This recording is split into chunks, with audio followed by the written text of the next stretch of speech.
Pen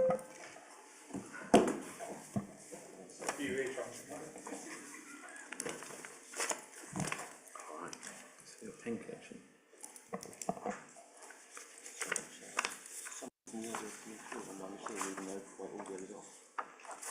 I'm just going to say a few words to test the audio, make sure that everything is okay. The room is good. If we are streaming, then I'll say hello and welcome to this evening's Scrutiny panel here in the Town Hall in the city of Colchester. Welcome to members of the public.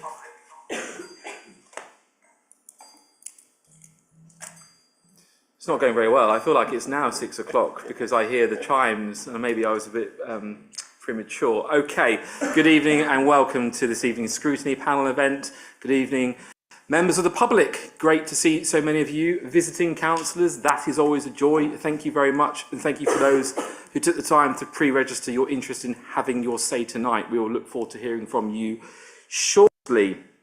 There are no practice evacuations planned for this evening, but if an alarm does sound, please evacuate the town hall in an orderly fashion using the main staircase or the side staircase and rendezvous in the car park around the back in St Runwald Street.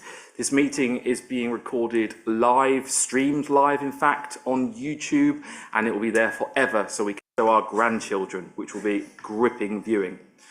Discreet use of mobile phones is okay. But if they go off, then we will impose a fine for the Mayor's charity, which is all good fun. We may, in fact, we probably will break at 7:30 this evening for a comfort coffee break. And depending on the behaviour tonight, it'll be a 12-minute break or it'll be a 15 or 16-minute break. Who knows?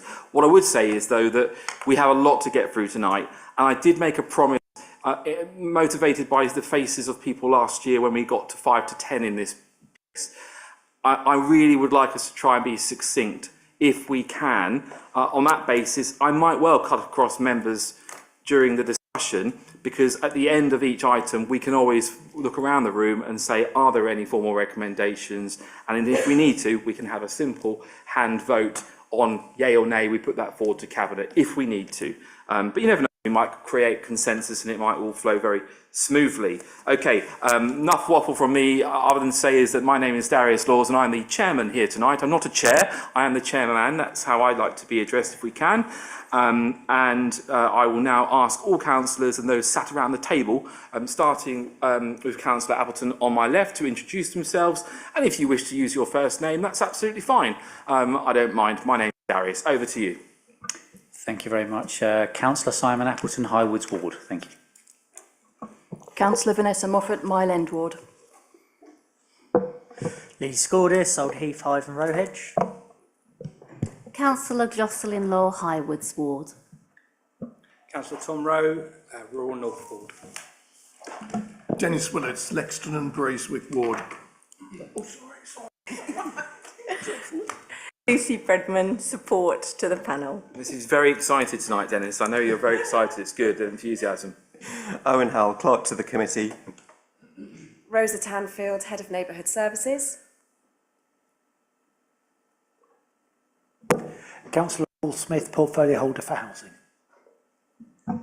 Chris Hartgrove, Deputy Section 151 Officer. David King, substituting for Councillor Martin Goss. Well, that is a treat, Councillor King. Yes, right. Thank you very much for coming along and formally being here in the absence of portfolio holder Councillor Goss. That's cool. Okay, as far as I'm aware, there are no urgent items to report. I look around the room and I see none. Declarations of interest, anyone? No? Okay, great. We move on to the minutes of the previous meeting from the 9th of July. An excellent record of that event. Congratulations to the clerk, and if everyone is happy, I would like to approve those minutes and I'll be signing them off tonight. I see everyone is happy. That's good news. Thank you. Okay, now we move on to item 6, which is general have your say. And I think first up in person we have Mr. Peatling, no stranger to this place. So please step up. And we look forward to hearing what you have to say.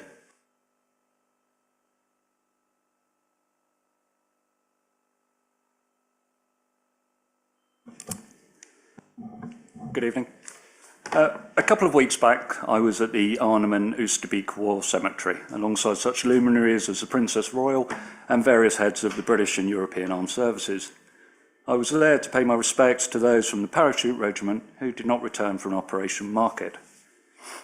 Now, I find it unlikely that my uncle would have volunteered to jump out of a perfectly serviceable aircraft if he knew that some 80 years later his nephew would attend a meeting in which he was informed and subsequently had confirmed that it is council policy to cause the public harm so long as council have been granted legislative authority to do so.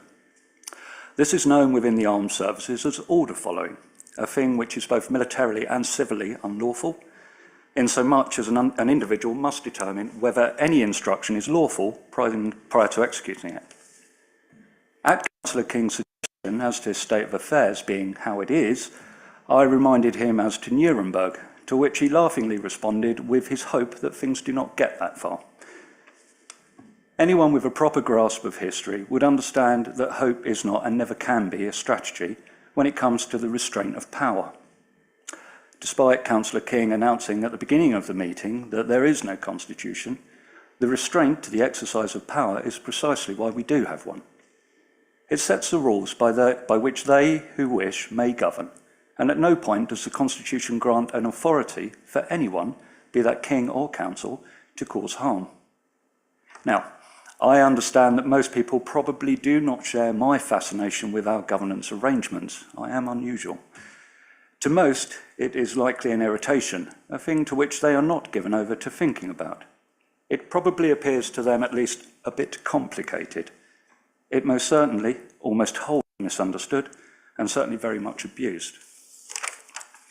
Now, my uncle felt that it was his duty to throw himself out of a perfectly good aircraft in defence of this country. And I, along with many others, see it as our duty to spend our time similarly in defence of it. Now, that may sound like hyperbole. However, I see very clearly the path that we are embarked upon and where it leads. It leads us to places where, when the leader of this council is asked whether it is council policy to not examine a harm done by council so long as it has received legislative authority to cause that harm, he responds with, "I can't say it more clearly." And so I ask whether this scrutiny panel is aware of this policy, and can the public be informed as to whether councillors individually endorse it, as it came as rather a surprise to us. Thank you. Mr. Peeling, I don't want to use your word. It begins with H. Do you want just to quickly come back with anything specific you're referring to, just so that we can take a view on who is appropriate to respond to that? Or are you just talking about principles, and would you just simply like that noted for the record? In generality, a harm is a harm, be it, tripping a person up in a street to, confiscating their right to life. It is what it is. I mean, I'm not in a position to really respond to this. I understand you've had some private conversations with the leader of the council. I'm looking to the leader of the council. And do you wish to respond this evening, Councillor King, or shall we note what has been said and move on? As it was a conversation, now alluded to in public, all I would say is that discussion around parliamentary authority, the role of the council, and our roles and responsibilities as citizens will take a lot longer than we have time for here. I suggest that you note it, but that's your choice, Chair. Chairman, an allegation that this council is willfully doing harm without any context being added to that allegation, I find particularly disturbing. And I think there really is a duty now either to clarify what is meant by this accusation of harm so that the scrutiny panel can take an informed view and investigate if necessary. Otherwise, the matter should just lie on the table. But I think it's a serious allegation, and if we're to take it seriously, we require more information. Thank you. Okay, no, and in fairness, I didn't expect a great deal in terms of response. In terms of willful harm, I didn't make that allegation. What I suggested is exactly what was told to me and put in writing back to me, is that this council will commit harm so long as it has legislative authority, i.e. it will follow orders. Now, what I would suggest, and I'm quite happy and content to come back to you because we spent an hour trying to suggest to Councillor King that we proceed on an evidential basis, which we're able to, as opposed to spending an hour listening to people's opinion, which is very rarely supported in fact. So what I might suggest is both Brian and myself have put together an incredibly brief presentation which goes to many of these questions on an evidential basis. It dances around a great many hundreds of thousands of hours have been put into these questions by a great many people, and which I think the panel would be well to consider it. I'm gonna cut in there because we have an awful lot to get through tonight. If you would like to send that report to me, I will circulate it to every member here, and we will determine how best we act on that, if we indeed can. If that's okay. Yes, absolutely. Can I ask, because the question that was asked was simply of council members, that's the policy as clearly stated by the leader of the council. I think it would be interesting for us to understand whether councillors individually condone such a policy. That's a matter for full council, I think. Okay. To have your say in full council, if that's okay. Let's move on. But you're most welcome to send it to me. I will do. Thank you. Okay. Next up in person, we have Mr. Martin.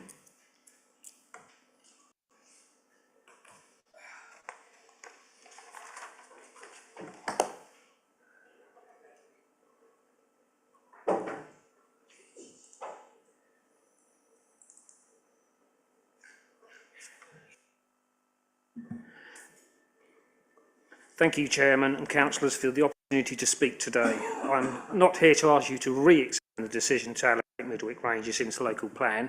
Instead, I ask you to scrutinise the process behind that decision, particularly in light of new information that made public just last week with the release of the original 2017 Peter Brett Associates Ecology Report. A key factor in Midwick's allocation was the use of a bespoke metric, biodiversity net gain metric, which calculates the biodiversity value of habitats. The lower the biodiversity score, the easier it is to justify development. Unfortunately, it appears that this metric was manipulated. The Ministry of Defence commissioned Stantec to conduct an ecology survey of Midwick, and the report undervalued critical areas of acid grassland, which are ecologically significant. For example, over 20 hectares of the acid grassland were misclassified as less valuable habitat, and about 100 hectares of semi-improved grassland were downgraded to arable land. This is where the problem arises. The original 2017 ecology report by Peter Brett, now buried after the company's acquisition by Stantec, clearly identified most of Midwick as dominated by acid grassland. This is a habitat of principal importance under the Natural Environment and Rural Committees Act 2006. Yet, Stantec's report, on which the council decision relied, downgraded about half the acid grassland to poor semi-improved and mislabelled compensation grassland as arable land. These score much lower in biodiversity net gain than the higher quality habitats present in reality.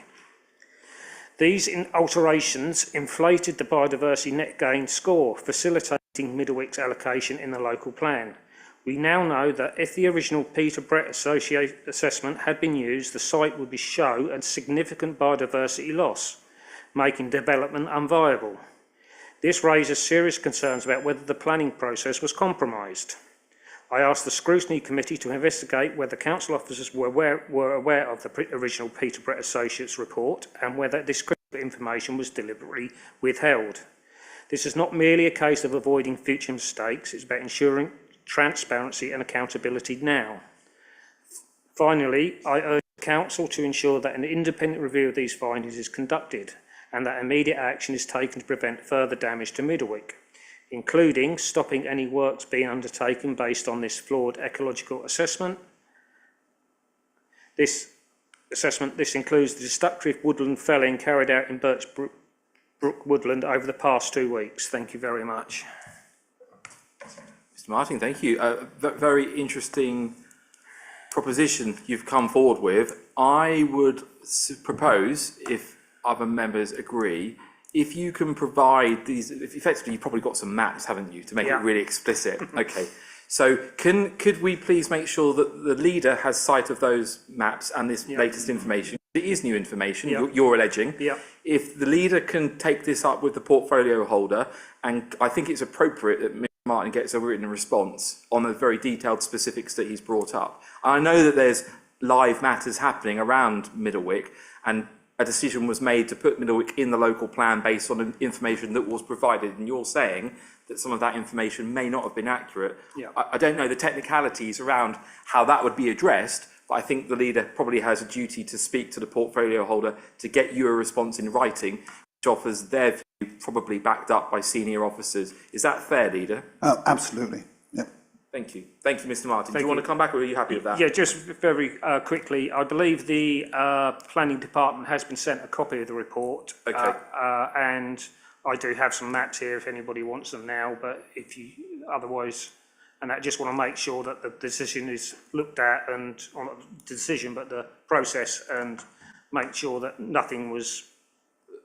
Yeah, I think you are entitled to have a written response from the portfolio holder. Thank you very much. And I will see to that happens. Thank you. Thank you.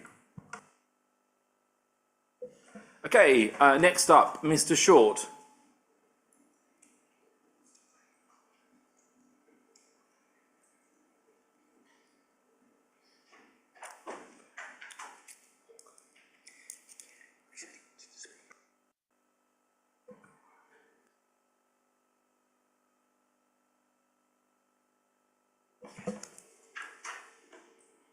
Okay, Mr. Short, don't be alarmed when you hear the bell. You know that's just a reminder of where you are in the running order. Firstly, I have repeatedly asked for an investigation into the debacle of the alumni development. I keep being fobbed off by some mystery, unspecified legal reasons as to why this investigation, originally promised to me by the Conservative leader of the Council in 2020, cannot start. We need to know who is providing this legal advice and on what basis is it there. Secondly, I asked at a recent meeting of this panel about the withholding of a letter to the full council considering the local plan prior to its vote on the final plan. This letter was from Natural England and concerned the inclusion of Middlewick Ranges designation for 1,000 houses. The reply I received that this letter from Natural England wasn't sent was that the letter was inconsequential. The letter from Natural England says, in our most recent formal response, that's November 2021, we advise clarification and strengthening of your proposed policy on mitigation and application of biodiversity net gain. And we noted that this site is recognised as a local wildlife site that holds a variety of biodiversity interests.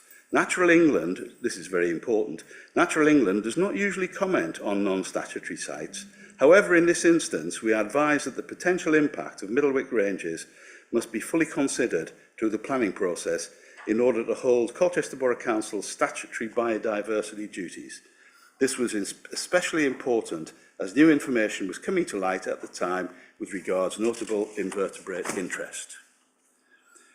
Use of the most up-to-date interest and complete ecological data is essential to influence how biodiversity interests are considered in the local planning process. Information on the ecological importance of the site should be used by authority to inform consideration of how successful the application of mitigation, the principles to avoid mitigation can be deployed for a proposed allegation.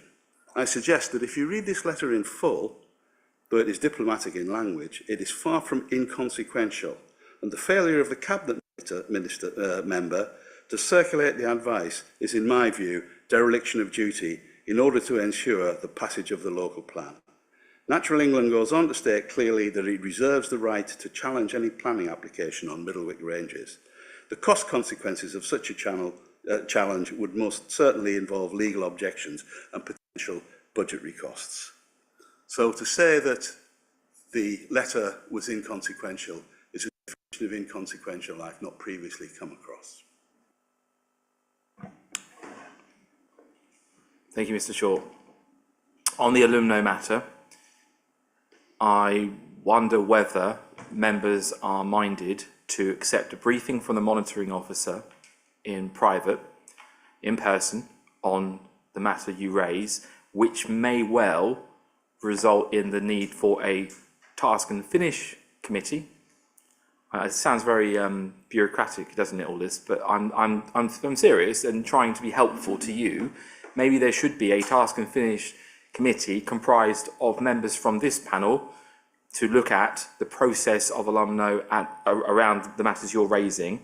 That might then result in a report coming here in public. But I think that's an approach, because you have raised this quite a few times now, and frankly, I would, politely speaking, like you to go away in the nicest way, happy that you have had your say, the process has been looked at, and lessons will be learned, and it won't happen again, which I think is where you're coming from. So I would like to do that. I will ask the monitoring officer if he will speak to us in private, and that may determine a task and finish style committee in which a report could come here. But obviously we have heard that there are legal consequences around this. So we just need to do it appropriately, but I'm happy that I ask the questions and we look at it. Number two, I think Councillor Luxford Vaughan might have to get a new ink pen, because it might be that you also require in writing a response to what you've raised, since as Councillor Luxford Vaughan will be doing that with Mr. Martin, if the leader so approves. I think that would be appropriate to do that. Thank you. Yeah, I mean, I think you're trying to be very helpful. I just have the fear that the people most involved in the alumno process are the ones who are saying that there is legal advice that we can't investigate into it. Core of the alumno development was the agreement signed on the night before the planning committee rejected the whole plan without any opposition, unanimously. And that it's that agreement and its role, how that agreement was arrived at, because I have clearly understood that the agreement differs significantly from the brief that the Cabinet gave to the negotiators for that development. And that led to all sorts of stuff, the worst bit of which was the council employing solicitors threatening the people who live and operate businesses on the top corner of the High Street and Queen Street in terms of their right of access to their property. I rest my case. Thank you for your contribution, Mr. Short. Okay, now, Mr. Walker, you would like to speak tonight around the issues of waste and recycling. Do you want to do it now? I think you do. That's fine. Great. And it may well be that we take on board what you say and it gets discussed in depth during the substantive item on the agenda. It may not. Let's welcome you to the floor. Thank you. Right, so as you suggest, I'm specifically raising some points with regard to recycling waste strategy for Colchester 2025 to 2040. I understand our Castle Ward councillors will be raising some issues with regard to definition of process for exclusion, so I won't cut across that, although I would reinforce the fact that it's important to do that early in the process rather than at the last moment. I applaud the council in terms of the process of introducing a pilot scheme, and one of the concerns, and clearly one of the advantages of a pilot scheme, is best delivered by choosing those pilots carefully. And I understand there's going to be an urban and a rural. One of the things I'd suggest is it's very easy to pick pilots that match your intent, and I'd suggest that a pilot with high footfall and high traffic would be valuable. Another point I'd raise is that I couldn't really understand, and I'm sure this is a scrutiny panel from scrutiny, I couldn't understand the cost case behind this. So something was saying savings, then there was implementation costs. Well, those were all stated, although they weren't presented in terms of overall savings, they were presented separately. But there was a capital cost, and it wasn't clear to me how anyone could approve a strategy without understanding the detail of the costs. And that capital cost had been deferred. So that just didn't make any sense to me at all. Now, I know councils are under the cosh now in terms of money, and it seemed particularly pertinent that the totality of the cost of any strategy is fully understood and articulated. Please tell me if I'm wrong. So you still have a minute if you would just. No, that's it. Thank you very much for that. I have spoken to some members around this panel who also are very similar to me. So I think we'll tackle it during the substantive. You are most welcome to stay for that or catch it on YouTube. It's entirely in your gift. I'll catch it on YouTube. Thank you very much. Sir. Thank you very much. Thank you. Okay, great stuff. Right, that was a lovely piece of interaction. Good to see members of the public here having their say. Okay, let's move on to item 10, which is one of our headline acts this evening. We have a portfolio holder here, which is a treat. So, Councillor Smith, I understand you're going to speak to us about the housing situation before we then move on to the HRA review, which no doubt you'll stay for as well. Do you have any slides to treat us with tonight? I don't, Chairman, but I do note we haven't yet done items 8 and 9 on the agenda. Indeed, there are no decisions called in, as far as I'm aware. Are there, Mr. Clark? No. No. Okay, fine. And has anyone got any items that they wish to raise with me? No. Oh, Leader, I apologise. Just very briefly for the record, for Mike, given the interesting nature of the opening item on have to say, you'll make your own take, chair and panel, when you receive the paper that's been promised. I'm sure it will be interesting, but I think we should, for the record, make it very plain, given, as Councillor Willits acknowledged, it was quite disturbing suggestion that the council or the leader of the council will both have a policy in any form of condoning harm, if so instructed. And for the record, the answer, of course, is no.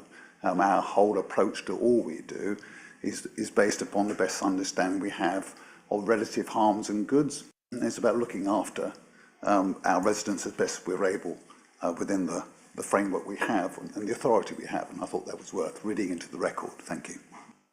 Thank you. And I thought it was particularly helpful that Councillor Willits reiterated that the guest could have given some context and chose not to. So it's hard to respond in a live environment without that context.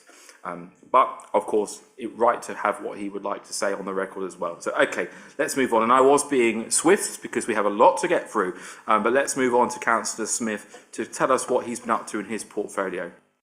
Thank you very much, Chairman. I have not produced any IT and technology stuff because those of you who know me would know that had I tried to do so, we'd be here all night as I tried to get the various buttons on the computer to work in the right order. What I'd like to do is to go into detail on what I've done rather than what the Housing Department has done, as I believe that's the intention of the scrutiny panel. The first area that I'd like to cover on the housing side is the impact of increasing regulation that we've seen across the board on the housing side, increasing regulation from governments, partly to improve the standards, partly to meet environmental considerations. We've had major changes in the regulation of housing, with the Housing Ombudsman becoming much more active. It's been fair to say that the Housing Ombudsman has been making more findings and more serious findings against all councils. And one of the responses that we've had to that is that I've had conversations with Borough Homes to look how we were dealing with our complaints. I was concerned that there was a growing trend that some of the complaints were showing that we weren't showing a lack of empathy with the complainants, And I'm pleased to say that that's something which has been undertaken through training of the staff to try and improve that, and that we are seeing hopefully an improvement in that. We also have to take, I think, a more realistic view as to the level of complaints, that it costs money to have a complaint go to the Ombudsman, and it takes up a great deal of officer time. If it's a marginal decision, perhaps we should be more generous in our offer in saying we'll try and do things better in the future. It is a large organisation. We have some 5,500 properties, plus of course there are the leaseholders, tenants and garages and what have you. So things will always go wrong. There will be complaints, but what's important is that we learn from complaints and that we sort them out. The other area that we've had is of course the changes in the housing authorities are now going to be liable to inspections. This is something that, again, we haven't had in the past. As you may be aware, and I believe many of you have been involved in, Colchester Borough Homes has had a mock inspection. And I'm pleased to say the reports of that were very good. It showed us to be one of the better performing housing associations. Of course, as I'm reminded looking at my A-level results, mocks are one thing, the actual results are a completely different thing. But one of the impacts of increasing regulation is that costs have risen. And for example, the Ombudsman's costs are now up to, I believe, £80,000 a year. Now, that is a sizable sum of money coming out of the budget, which has been under considerable stress and pressure, which brings me neatly on to my second of my 3 points, the financial viability of housing, particularly social housing in Colchester. I think it's been fair to say that the sector has suffered greatly, particularly over government decisions over a period of time, which has restricted the increase in rents. I think particularly of the period when rents were capped at 7% when they should have gone up by CPI plus 1%. That took 4 or 5% out of the rent streams of every housing association. I understand why the government did it for the means to control inflation, but the impact that has on a financial body that's got a substantial amount of fixed costs and indeed very considerable borrowing is very difficult. And this is not just Colchester Borough Homes that this impacts on, it impacts on all of them. What we also had to do is to look at our financial model. Quite frankly, we were in a position where we were only charging social rents on our properties. That's rents of 50% of the market level. That was not proving to be anywhere near enough to meet the cost of servicing the debt. To give you an example, you'd be looking at a 3-bedroom property. The rents on that would be somewhere in the region of £700 a month. You can work out yourself, if you were buying such a property, shall we say, modestly at £300,000 in Colchester, paying 5% interest on that, that's £15,000 a year in interest, and your rental income is £700 a month. You don't have to be a genius to realise that model is not sustainable. So one of the steps which I took with the support of my shadow colleagues from both the Labour and the Conservative groups, and I pay tribute to the amount that both Kayleigh and Andrew have put in to help and assist in these portfolios, was to move the rental system to a level which now charges affordable rents, which are set at 70% rather than 50%, but capped at the local housing authority rate. So if someone's on housing benefit, the full amount of their rent will still be covered. That's improved viability. We've also reviewed the model that we use to check viabilities on new properties. I should stress, by the way, these rents only apply to new leases on properties that we brought or that we have constructed since the policy came in. It's not something that we're retrospectively doing to existing tenants. Their position is, of course, secure. What it does mean, though, is that new properties coming into the portfolio instead of being a drain on the portfolio, are now going to be able to support the portfolio. There is, however, still an ongoing issue. We do have a sizable number of properties where the repair costs are in excess of the amount of rent that we get in. This causes financially a problem. The easy solution, if you were running a pure business, would be to sell those properties and purchase other more modern properties that don't require such costs. The situation is also that it's not a business because we have families living in those properties. If we were to sell them, we'd have to evict the families. If we evicted the families, that would add to the temporary housing accommodation, which is the third issue, which I'm going to deal with. But what we do need to do is to do the fit for the future review of the housing revenue account, to look at our entire stock, and that will identify some properties where it is just not economic for us to continue them. And there have been a few that we have disposed of that have become vacant over the past year. And I suspect there will be more because the regulations require a higher level of insulation, higher levels of fit and what have you.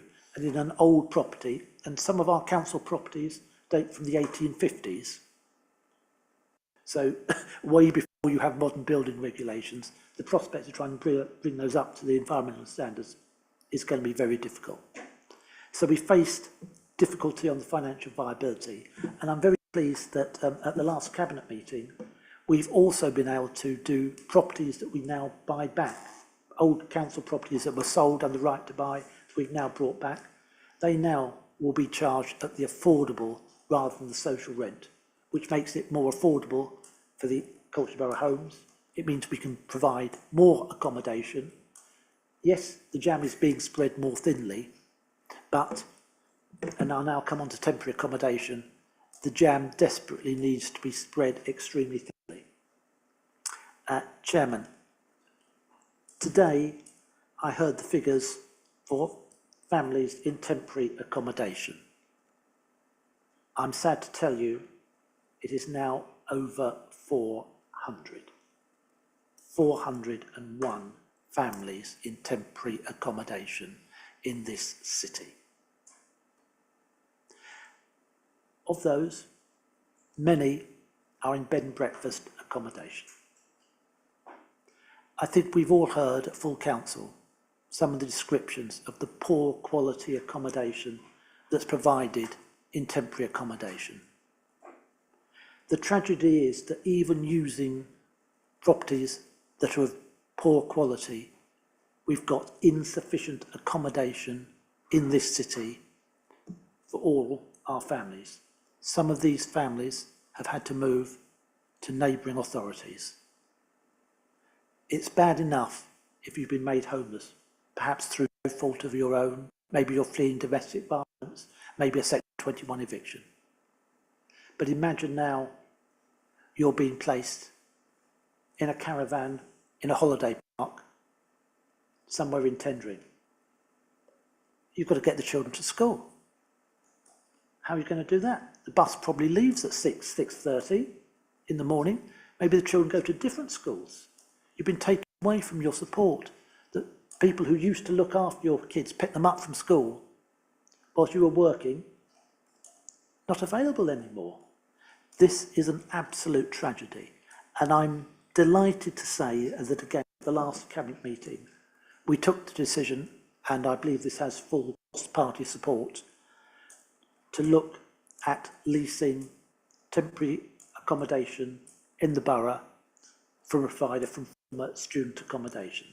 And I'm delighted to say that that is progressing well, and that that is a solution which might or will mean certainly no more temporary accommodation outside the borough for our families, in a supported environment rather than in an isolated environment where they're going to be close to facilities which they may not be previously. And I think that is a significant achievement, and I'd like to pay credit to all the members of the staff at Colchester Borough City Council and Culture Borough Homes, who manages the temporary accommodation on behalf of the council for their work and dedication in this area. I'll leave it at that because I suspect there will be some questions, Chair. Well, thank you, Councillor Smith. I think you painted a very, very real picture of what it can be like for families, and I, as a human being, really felt what you were saying around the disruptive nature and what that means for children in particular, displaced for often not reasons of their own making. That is a tragedy. I'll look to members now to see what questions you would like to put to Councillor Smith. I see Councillor Moffat first, please, and then we'll have Councillor Willits, and then we'll have Councillor Scordis, and I'll do it in threes. Councillor Moffat. Hi, yeah, thank you. So with the former student accommodation, I understand that's measured in units rather than families because of the nature of the accommodation. So roughly how many people do you think would be able to accommodate there, roughly? We would be looking at somewhere in the region of 400 people in total once it's fully operational. Okay, thank you. Councillor Willits. Councillor Smith is a superb salesman for the need for better housing, a more flexible approach to housing in the borough, and we all sympathise, I'm sure, with the objectives which he's been stating this evening. If, however, I read the strategic plan for the city, one does not get the impression that this is perhaps the most important issue which is facing us in the next 2 or 3 years. And one of the problems we have, we don't want to offend everyone, so everything in our strategic plan is sort of put at an equal level so that no one feels that they are left out. Given the importance and the need to act swiftly to deliver the issues that you were highlighting in your presentation, I would have thought we should have a city strategic plan which has this as one of the top priorities, and that if you are to succeed in the programme being outlined, Chairman, there needs to be a recognition that other projects are not going to be as important. And we have particularly skillful councillors throughout the council who manage to protect their, I was going to say vanity project, but I mean that's perhaps an unkind and cruel way to describe some of the projects, but they are not as important as delivering on housing. And I wonder whether it would be reasonable for us to say as a scrutiny panel that given the importance of housing, there should be greater clarity in the strategic plan that this is a #1 social programme and therefore should be the #1 financial programme. Because if that is not made absolutely clear, if Cabinet do not have, not just in terms of what they voice at meetings, but in what they write down and what becomes the foundation of the future of this council, I fear that some of the things that Councillor Smith has outlined will not happen, and that will be a great shame. So I think we should have a structure plan which clearly delineates what are the important things to this council, what are the important things to the borough. And I think housing is probably the #1, but that means 1 or 2 other projects really need to be shuffled down to ensure that the housing portfolio holder has sufficient flexibility to implement these really important issues brought to our attention. Sounds like a challenge there for Councillor Smith and Councillor King together, but Councillor Smith. Thank you very much. I don't think I really need to be a salesman, given the nature of the crises that we've got with housing. And I certainly haven't felt lack of support from any of my cabinet colleagues, or indeed from my colleagues in my shadows. Councillor Cayley, Councillor Andrew Ellis, for example, have both been extremely supportive. And I appreciate the support from both the Labour groups and the Green group that we've had as well in dealing with some of these issues. It is, I think, an important point to bear in mind that the financial requirements should be there.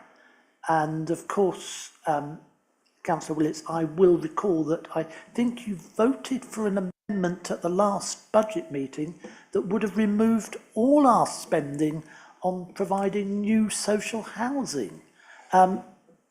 So I think that's an issue that other groups in this council have got to think about. If they think housing is that important, then it would be welcome to have that support. And I'm well aware that many members of the Conservative group have been very supportive of the process of housing in this organisation. But I don't feel that as an administration we've had any lack of support for housing.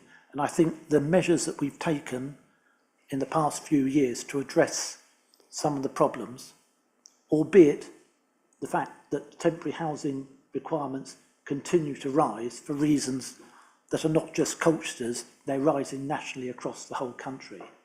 And I won't go into a discussion as to why that might be, but I think it's something that as an administration we've been making it very clear that we need to provide more housing, and indeed we are doing that. Councillor King, we had a very constructive challenge from Councillor Willits about Councillor Smith maybe perhaps needing to put his elbows a bit further forward to try and recalibrate focus on this very live issue that I'm afraid we do keep hearing about. And to give the context to the viewers at home, because I know what you're thinking Colchester builds loads of houses. In fact, it builds loads of houses compared to other comparable East Anglian conurbations. So why every year are we in this room talking about temporary accommodation for families and the disruption? And I'm getting fed up with hearing that we're doing that every time, because we're building loads of houses. So you have got a big challenge, Councillor Smith, and we're very keen that you grapple it. But Councillor King, you would like to say something? Yeah, thank you. It is a good challenge, and it is a reality that as a council, because we would promptly get a challenge if we didn't do this, we look wide as well as best we can deeply at the problems and the opportunities for our local authority and for our residents. But we've been, and Lucy Redman is my line of sight here, working through a refresh of our strategic plan delivery plan, which I think comes to Cabinet in October. I've just glanced at that. That is, in my view, well written, but we'll see how others see it. And it's very much about providing a clarity around priorities and objectives. I can tell you, housing gets a very full piece of that. That's only one part of it, because as we can all acknowledge, saying something and doing something, they can be different. The priorities that we have set, and they're cross-party, if we have to rank things, we'll have housing and growth, and that's a national, and I don't see it contested, a national set of priorities, and that will be reflected here in this council, whatever the shape, the size, the colour of the administration. Because for the reasons you've described, Chair, and so well put by Councillor Smith earlier, the issues are real, they're around us, and they're not disappearing. We are managing them really effectively relative to some other local authorities. Our conversations for council, I think, in the coming year, when we set the budget, will be different to the ones that we had earlier this year, when we were having a bit of a contest around our priorities for land and space, where we have some choices. I don't think there's a disagreement that we have to press really hard and effectively at pace to deliver new housing, and particularly new affordable housing. So the challenge is absolutely appropriate. We're absolutely on it, and we're doing that in the best way. And I always say this, where we're sharing information, sharing understanding, making sure we go cross-party together on this. And the other and last thing I would say is, for all the need to cover that wide picture, because of our responsibilities, 150 odd services or more as a local authority, the things that matter most are money, aren't they? Money, resource, time and attention. guarantee that we'll see that in the budget process, we'll see that in the HRA, which we can do our very best under Councillor Smith's leadership with his counterparts to provide what relief we can. Thank you. Thank you, Councillor King. Okay, I've noted that we've got Councillor Scordis, Councillor Appleton and Councillor Rowe. Let's have Councillor Scordis, please. Oh, thank you. Thank you, Chairman. And yeah, I think Councillor Smith starks a sad picture there, and it does show why we as councillors have a responsibility to actually stand up for more housing and stand up against NIMBYism, because it is a big issue we're facing, and it's the loud minority. We are building lots of houses, Chairman, but we haven't built enough over the last 14 years. We know that has not happened. And we know that only around 30% on new builds are affordable. So it's just not enough. And then you're seeing Section 21, although new government's outlawing that and so forth. That has led to this precarious situation just worsening year on year. And then right to buy. I remember a family in my area did a mutual exchange to upgrade to a 4-bedroom house, and then 2 weeks later they applied to buy that house. That's not right, but that's what the law allows, and still does, and hopefully that will be reviewed. So that's kind of why we are where we are. But what I would like to ask is, Councillor Smith alluded to some buildings that require more money spent on them than we earn in rent. Do we have an idea of how many buildings that is, or a percentage of our stock?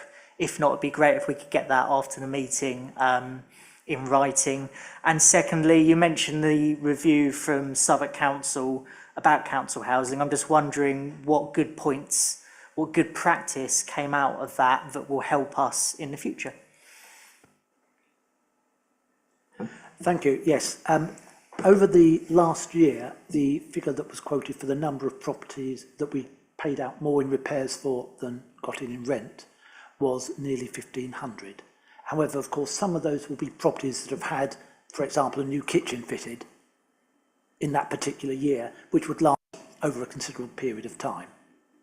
So it's not as bad as that, but that's an indication that in any given year, only perhaps 2/3 of the properties are we making a, inverted commas, profit on.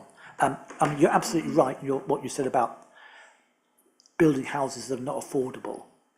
We've actually had the case in Colchester now where many social providers are not taking up the Section 106 units that are made available on developments because of the economics of the situation. We've actually been able to step in and buy those properties up for Colchester residents to ensure they're used by them. Because if we didn't accept them, the developers could sell them in the open market at commercial rates and just give us a small commuted sum. So instead of getting maybe 4 or 5 properties, we get enough money for perhaps 1. So we're doing our very best to help that. I mean, the Southwark Council initiative, I'm very pleased you raised that. It's something which we fully signed up to, as you are probably aware, and it's something which, again, with cross-party agreement, with Councillor Ellis and Councillor Rippingdale, we've pushed forward, and I believe actually Councillor Rippingdale even actually attended the event in London that launched the issues there. That's looking at some of the issues, particularly on the restrictions on right to buy, to bring up exactly the problems that you've got. It now takes, if you're on the waiting list for a 3-bedroom property in Colchester, you'll be on there for 3.5 years. If you're in band A or band B, top 2 bands for priority. If you're just in band C, it really is forget about it. We've had properties where there have been bids of some 450 bids for 1 property. And that was a property that's been let at affordable rents, actually. So that shows the nature of the problem that we've got here. And we're doing our very best to try and solve it. Thank you. Councillor Appleton. Sorry, Councillor Scordis, are you happy with that? Yeah. Great. Councillor Appleton. Thank you, Chair. I understand you've changed the system for assessing the viability of new build properties for the housing revenue account. How is the new system working? I think the system is working very well. I think actually some members of this panel will recall that the decision was called in early on, a few months ago, and we were looking at some of the things there. One interesting thing that was one decision that was called in was that we were looking to increase rent by CPI plus 0.5%. As you're probably aware, Rachel Reid has now announced that the government intends to increase it by CPI plus 1% for the next 10 years. The decision was called in because I was being too rash in allowing for only 0.5%. I'm not going to be rushing to change the model again because the model is a long-term model and things will go up and down. Similarly with interest rates, we've seen interest rates fall and now start rising again. The model is working well at ensuring that we are taking on properties that are going to make a contribution to the housing revenue account. It would be very easy to take on properties that are overpriced, that we can't get the rental back from, or they've got high maintenance costs, just to have a short-term benefit on the housing account, but that would have the long-term detriment of the housing revenue account, which would mean that eventually we'd run out of money to do repairs, and that would not be in anyone's interests. So I think the model now is working well, is ensuring that we're getting more housing coming through, we're paying a fair price for it, and we're getting good support from Homes England, who have continued to give us one of the highest levels of grant aid of a compatible council anywhere in the country. So thank you. Thank you. Councillor Rowe. Thank you, Chair. Modular housing. Last year we had a pretty good discussion with regards to modular housing, and you gave me assurances after the meeting that you would look into, or already had looked into, modular housing. And I believe there was a report which I haven't seen and I don't believe is in the pack, but I'm just making sure that that would be involved in any strategy that go forward so that we could understand the benefits and the downsides of modular housing versus the existing strategy that we have. And also I'd like to raise a point around, I think last year we asked we asked a point on temporary accommodation. I noticed that you said that we have 400 families, so 400 families or 400 individuals? For either an individual or a family. Okay, it could be 400. A lot of people in temporary accommodation are single people, okay. But it's 401 units. 400 groups. Units, groups, whatever. Yeah, 400 households. Thank you. That's probably a nicer way of putting it than units. So we have 400 households who are in temporary accommodation, which we're looking to put in student accommodation. The last time I checked, student accommodation is usually 1-bedroom housing, and I believe the reason that we dismissed, or were looking to dismiss, modular housing was because modular housing invariably was 1-bedroom accommodation, and there was regulation around putting families or households in 1-bedroom accommodation. So just like to understand in a bit more depth how we get around that, and ultimately why we'd want to pay for student accommodation when we could look to use some of the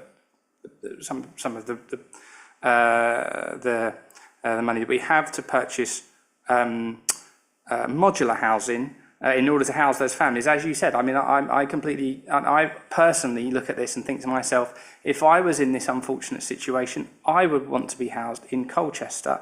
And if that meant being housed in modular housing, then I would much rather than that being put in a caravan in Tendring. And from a resident's perspective, I really feel that that is something that we should be, if we aren't already, looking at. Thank you, Chair. Thank you. 2 points there. If I deal with modular housing first and then come on to the student accommodation, the units. We did do quite a bit of research into modular housing. Initially, it looked an attractive proposition. It's quicker to construct, and you could actually get multiple units to fit them together, so it wouldn't necessarily be for single person units.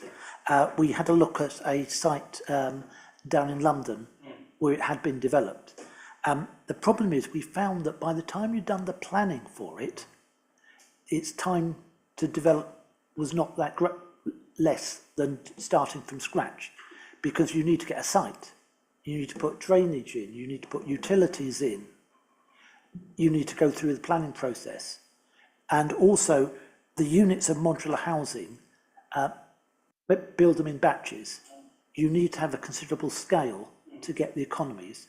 We found that if you were getting less than 60 units of accommodation, you weren't getting the economy of scale. It's more expensive, about a 20% premium when we looked at the figures, which seems wrong, but that's the case. There's also been unfortunately problems with companies that have supplied modular housing. One of the South End housing associations, I believe, signed a very large contract. The company went into receivership with the units of accommodation seized by the receiver. So it's something that we've looked at. The problem is, if we had a site that we could just stick these units on, that would be great. But those sites don't exist. Mill Road. In Colchester. No, I'm joking. My point is, will we get to look at that? We get to look at that report. Will that be published so that we can look at that as part of the report? Because I haven't seen that report, so I have no reason not to take your word for it. But I would still like to look at it to understand it for myself, and I'm sure the rest of the committee would. We certainly could let you have a look at the work that we did on the modular housing ones there. That's fine. Turning to the student accommodation, yes, I shared your concerns, but I actually went down and saw some of this accommodation, and some of this accommodation is 3 bedrooms with a shared bathroom and a kitchen facility, which actually wasn't too dissimilar to what it was like in my day, to be honest. As I recall there, the bathroom was probably down the end of a rather drafty corridor rather than actually with it. So that sort of accommodation could very easily work for a family. Other units are individual ones, which would work more for individuals, and we're looking to have a mixture of families and individuals down in this temporary accommodation, depending on what's available. Because clearly you can get a area that's got a communal area, that could be the family room, and put it in there as well. So we've looked at accommodation. For example, you can also fit bunk beds into the accommodation, so therefore you could fit 2 children into the room that would be taken up by 1 student. And I mean, I hope that there'll be an opportunity when the site is up and running for those councillors that want to have a look at the facilities that we've got down there and see the services that are being provided on this site. I have to again congratulate Councillor Rippindale for when she went down there, that she made a proper test of these facilities by bringing Leo down with her in his pushchair and carting him around the site as well to make sure that you could get pushchairs into the laundry facilities and what have you. And I'm pleased to say it passed the test. So again, and that's above and beyond Councillor Rippindale having a child just so that she could take those facilities down there. It's certainly something that I wouldn't be prepared to do. But I hope, seriously, I hope that answers your questions. Yeah, it does. Thank you. I appreciate that. Thank you. Councillor Smith, before I just go to any other members who wish to ask anything of you, could I just ask one? It came to my attention through the local press recently of the alleged standard of some temporary accommodation, and there was some explicit photographs made. I don't know if you saw that report, and I make no comment about the merit or truth behind it, but I'm just reporting what I saw in the local newspaper. And I just wondered, within your field, what recourse there is to ensure that the temporary accommodation is of a standard that we would find to be acceptable. And I used acceptable as a word in inverted commas, but you get what I'm getting at. Councillor Rowe has, and we all indeed, made the point about how disruptive it is that people have to go into temporary accommodation outside of the borough, but for those that are still within the borough, what opportunity have we got to make sure that accommodation is of a standard that we would comfortable sleeping in ourselves, or indeed a family member, if that were to be the difficult situation that we were in? I think I'd find it very difficult with some of the poorer quality accommodation. Sorry, I'm going to cut you again. I say this because obviously, ultimately, the authority has no option in many cases but to place people wherever there are beds, but there is still a financial transaction involved within that of public money. And so I'm inspired by Councillor Rowe's persistence around temporary modular accommodation, but when you have a binary choice about where to put your money, what opportunity have you got to ensure that it's of a good standard? We do our best to ensure that the standards are maintained. However, I have to say that if a family presents itself tonight at 4:30 to the council, the accommodation choices that we'll have available are going to be rather limited, I fear, and the quality is not as good as I would like it to be. I'd like there to be more competition, and that's why I think this move that we've got with student accommodation will send a message to some of the providers that actually, yes, there is an alternative. I don't want people to have the choice, as you alluded to, Councillor Rowe, of saying, right, I've either got to accept this rather poor piece of accommodation in a not very nice hotel somewhere in Colchester, or I've got to go down to Clacton to live in a caravan. I don't want that choice, and that's why we're looking at real alternatives to get through that. And we are being, I suggest, very innovative in what we're doing here, and I'm delighted that we've gone through a planning process here that's got safeguards to ensure that these properties in Colchester will be let to people nominated by Colchester City Council and not by another council from somewhere else, particularly London, with deeper pockets. Okay, thank you for that. Okay, members, any other questions? Visiting councillor question. I'm not sure what convention is, but I will give you the floor if it's brief. All right. Go.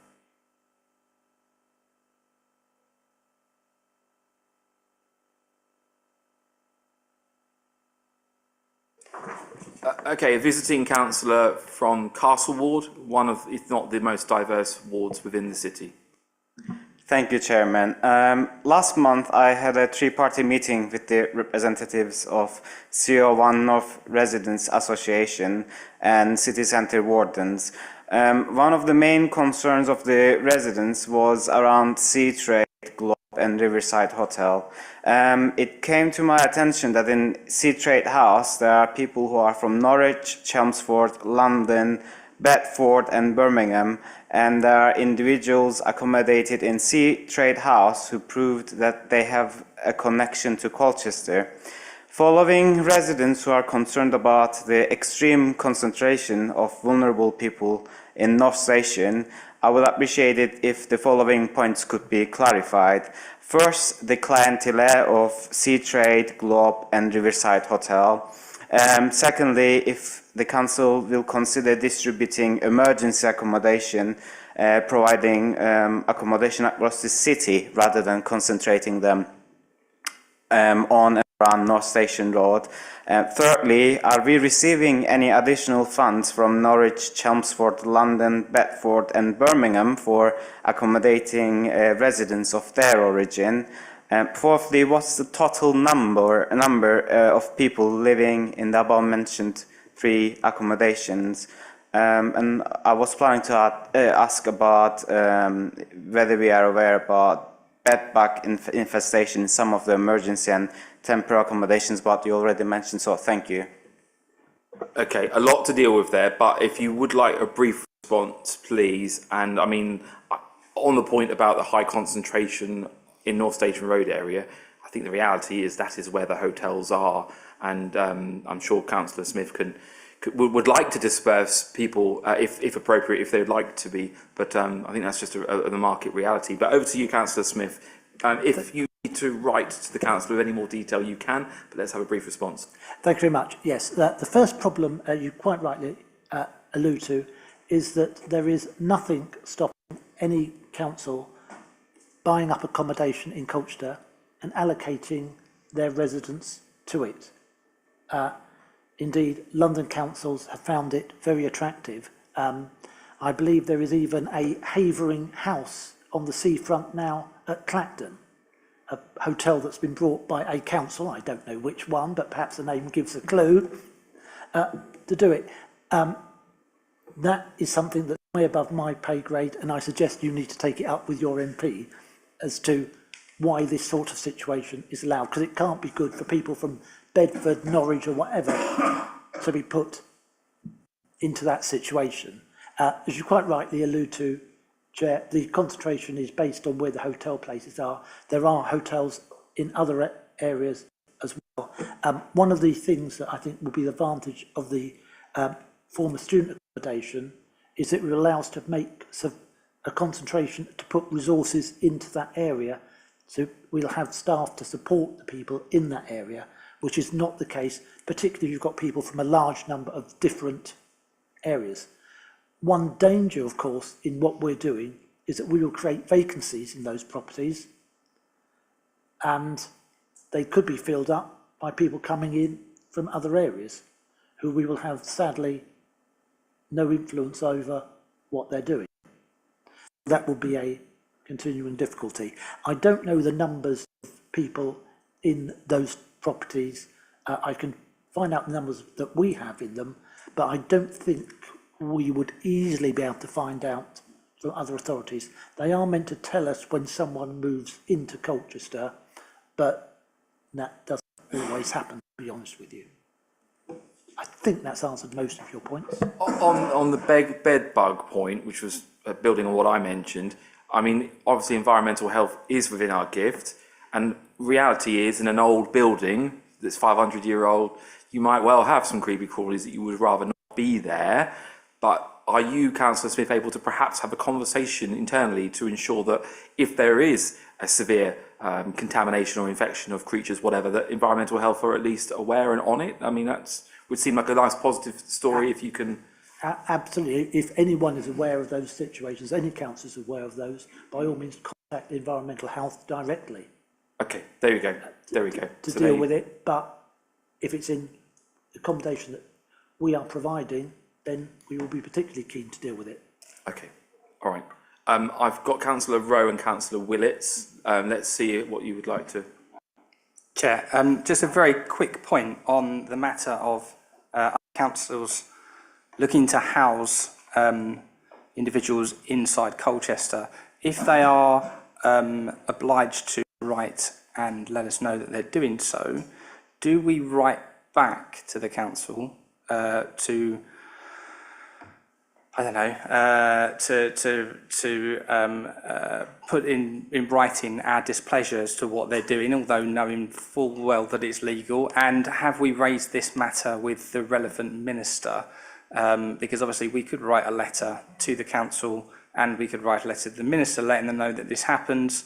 I'm sure they are aware, but the more that we make a fuss about it, the more it could be resolved, or at least look to be resolved by government. And I suppose from that point, when was the last time that if we do that, when was the last time that we did that? This was something that was raised as part of the Southwark Council initiative that was put forward, and that was in the start of September, 3rd of September. I believe government ministers were at the launch of that event, so they're well aware of the fact that the LGA has been making this point for a very long time, that it needs to be addressed, and this is from governments of all political colour. So we will await to see what happens on it. Yeah, I understand, but we don't write to those councils to show our displeasure of what they're doing and to the minister, relevant minister. That's not something we do, no? It's not something we do, and in the same way we don't get letters from tendering council when we do it to them. Councillor Willits. It was on the same point, actually, Chairman. Is it a statutory requirement that they notify it or us, or is it just a courtesy that when another authority puts houses a person in our borough? I believe it's courtesy, but it depends, if I'm not mistaken, on the level of needs of the individual. That if an individual has certain specific needs, then another council would have to say, we are moving someone into your area with this particular needs or requirements. But it's a very technical area, and I am not going to try and wing an answer to you. And does the notification requirement also goes out to the county council, which is operating social services and presumably has as great an interest in who is who's coming to live in an area at short notice, given that they may have sort of significant problems which need addressing within their family. Absolutely, the county council would have an interest if the requirements are ones that the county council looks after. It could be medical, it could be family or what have you. But it's an issue that an awful lot of councils face. And unfortunately, if you're a London borough, you can imagine what the cost of temporary accommodation in Westminster is. They're going to be going for a solution that says, actually, we'll need to move them somewhere down the railway line, and the railway lines tend to go through Colchester and end up at Clacton. Councillor Smith, my final question from me, and I think we will conclude. I understand that some local authorities in the UK, and I'm thinking of one in Wales recently, that have sought to double or treble council tax on second homes, and that has had an impact in freeing up some properties. Is that something that you have considered or would consider? I believe this council has already introduced higher rates of council tax, particularly on vacant properties. And we've been the first to do this as soon as that ability was made available. I think it's something which all parties across the chamber here would welcome doing as a way of tackling the housing crisis. So yes, the more we can do to encourage empty properties to come back in there, and I think particularly in some of the village areas, the impacts of second homes can be devastating because they take out the people who would otherwise be going to the local school, they price the local families out. And I know this is one thing that I've worked closely with West Mersey Town Council on, is for their plans to develop some almshouses, which they can then let to local people, which fortunately are not subject to right to buy. And certainly Councillor Ellis has been a very keen proponent of that one, and it's something which I'm very pleased to support. Okay. Councillor Smith, thank you very much for your time this evening. It's been a very useful discussion, and you clearly are passionate and involved and top of your brief. Thank you. We are approaching the halfway time, but I want to make a bit of progress. Councillor Sunnox, did you wish to speak to the panel about item 11 at the beginning of that item? I want to speak on the HRA. Indeed. So what I'm going to suggest then is if you come and have your say, then after that we'll have a quick comfort break, and that will give time to consider what you've said as well and to tackle that within the course of the item on the agenda. Would you object to that? I've got to rush off to the council and would very much like to hear the discussion before the break, if that's okay. Okay. We'll see how far we get. Do you want to come to the floor for, you'll have your say for item 11, scrutiny panel briefing on the housing revenue account review. And it's just worth giving audience at home context that this is a matter to note of what is happening at the moment. We're not got a report here to give a yay or a nay to. It is an update. But Councillor Sunnox, I understand you wish to make a point around some of the content, or as you see it overall, the generality of the matter in the context of our finances of this authority. So the floor is yours. Yes.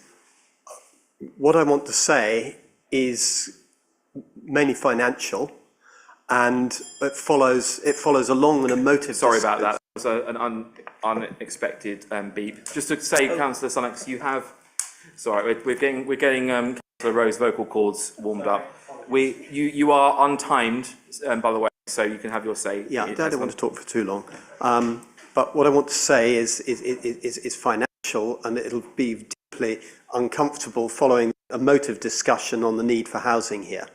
And I want to say this is about the HRA review, which is effectively our internal housing association within the council, providing a part of the social housing in the borough, and not all. And it's certainly a part of what we can afford to buy with our balance sheet is a small part of the total number of social housing that we need and that we actually produce. And the whole of this discussion, I've been hearing it all. It sounds as if we're the all-powerful people, that we do everything. Have we forgotten about the private sector? Have we forgotten about the housing associations?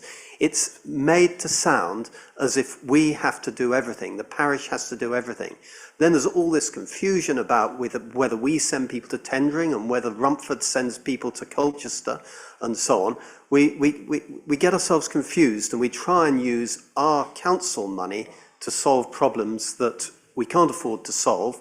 And what my worry is that we were promised an HRA review this autumn. And we kept on asking over the summer for an opportunity to discuss this particular point. We asked to see the modelling, and we were postponed, and we were promised that we would have something serious in the autumn. And what do we get? We get a couple of pages blaming central government and postponing actually a decision on the HRA until next spring. And next spring will bring us beyond the budget. And I'm wondering how we can do a budget without having resolved this. As we sit here at the moment, the financial plan for the HRA, for the Housing Revenue Account, shows capital expenditure of 205 million over the next 5 years, of which 131 million is going to be of newly borrowed money. Assuming I'm not allowed to, all the numbers have to be secret, so I can't quote them in a public meeting, but the assumptions, there's about 10 assumptions in the way we're looking at our appraisals. And Councillor Smith has pointed out there's been good news on one of the assumptions, and he's quoted the figure so I can quote it, which is that there's going to be a higher CPI on the rent, and that'll help viability. That's good news. There are 9 other assumptions where we're wildly optimistic, wildly out of tune.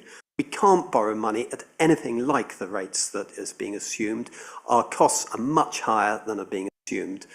This housing revenue account strategy is in disarray, and it's being postponed and postponed and postponed.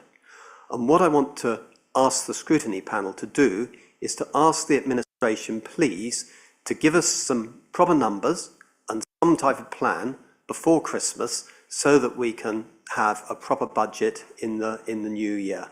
It's the biggest capital expenditure number in the budget by far, and as Councillor Willits has pointed out, it's one of our most important things by far.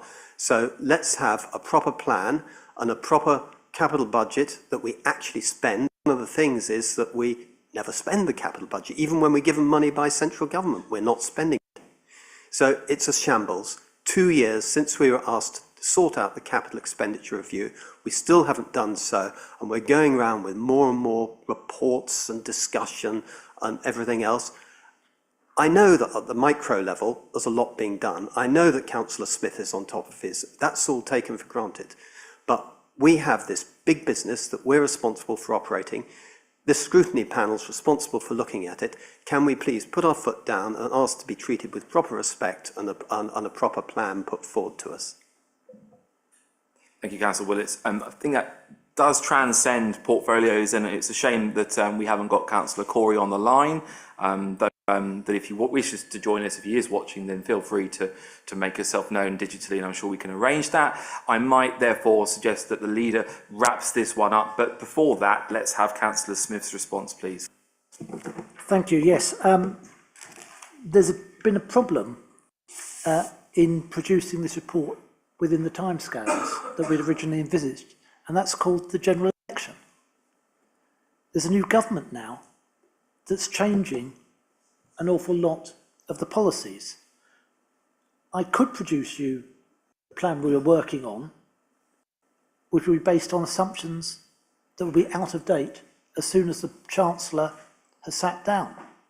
I don't know what's in her box, but we do need to look at it, and we do need to be very careful. I do actually share some of your concerns. I think the level of borrowing that we were looking at is too high in the current circumstances, and we'll have to cut our costs accordingly. Yes, we will have to work with other providers to develop the sites and provide the social housing that we need in Colchester. But to deliver a proper plan has to be based on proper facts. I don't know what else the government is planning to do.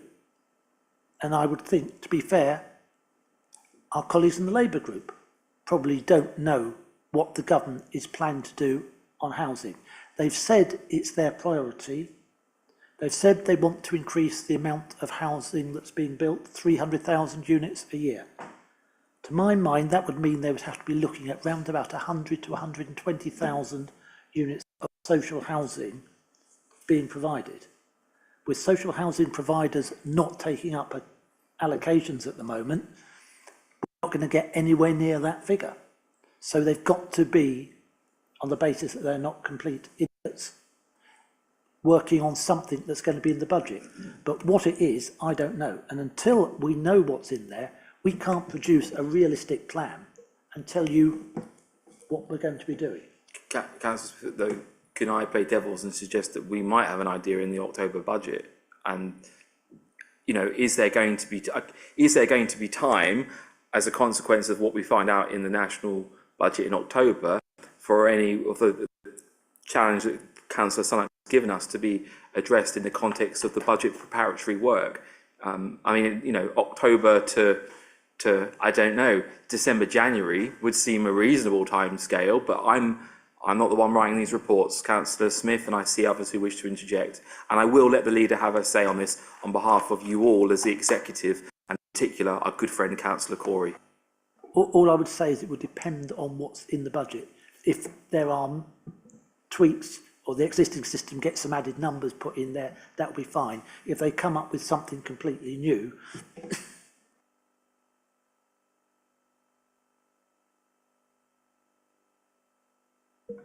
Thank you, Chair. Sorry, apologies. I thought you were pointing at someone else. This is all very well and good, and I understand what you're saying, but obviously we know what the rules are at the moment, and we know so why can't we create a position, and why can't we create an account on what we know to be now? Why do we have to? I mean, you can always say that things will change in the future, and you can always make a case that, oh, we don't know what's going to happen down the line. But we can only work with the facts that we currently have. So we know that the Chancellor is going to make a statement, and something's going to change in November. But we know what we know now. And we've been working on this for some period of time. So surely, in order to create a budget, we should look at the assumptions that are in the real world at the moment and then feed that into the budget. And if things change and they're positive or negative, then we make a change as we know that they change, rather than just continually waiting for the best case scenario and for what might be. I don't understand why we can't just put forward what we know at the moment. Thanks very much. Mr. Sullivan, and then we will have the leader. So, I mean, clearly we are going to budget this year, but it's on what basis and on what intelligence in terms of the HRO review. So the intricacy of that budgeting won't be as advanced as we'd have liked it to have been. So, for example, you know, we do have consultants on board. We've got Savills on board. They are scrutinising in detail a lot of data, a lot of stock condition data. There are some really key decisions that will need to be made as part of the HRO review. Just on stock condition data, whether, for example, we are replacing components, so kitchens and bathrooms, just in time, so when they need to be replaced, or whether we're falling back on decent home standard or statutory expectations. That piece of work is happening at the moment by Savills, and some of that will work its way through. What it can inform the 25-26 budget, we will. But being realistic, completely agreeing with Councillor Smith, we do have some big ticket announcements we're expecting on the 30th of October. For example, there might be, or we're expecting there to be an announcement on the rent settlement. That could be a 10-year rent settlement. It could be CPI plus 1%. That's different, significantly different from a business planning perspective to what our current business plan says. We could see an announcement because we've heard it trailed in terms of grant levels. That could make things much more affordable for us than they are at the moment. So there are a number of big ticket items, and that will lead to choices. And those choices need to be consulted on. They need to be consulted on with members and with residents. And that's why it's taking more time. It's because of a number of factors. First of all, going into detail, getting into the options, and it is around making sure that we factor in what is now coming through from the new government. But what can be put into this year's budget, or sorry, the coming year's budget, we will do that. If I can just briefly also pick up on capital investment, I completely understand, Councillor Sunnock's your observation, but just to give some comfort and assurance, the capital investment at the moment is being spent wisely and prudently. Just two examples of that. We are acquiring and we are building new council housing, but the development assumptions that have been agreed by Cabinet are more prudent than they were. In fact, over the last 12 months, they've been made more prudent twice. So wisely but prudently. But that capital investment is providing more council housing. And the second thing is that we are investing in existing homes. That capital investment is making existing council housing better quality accommodation.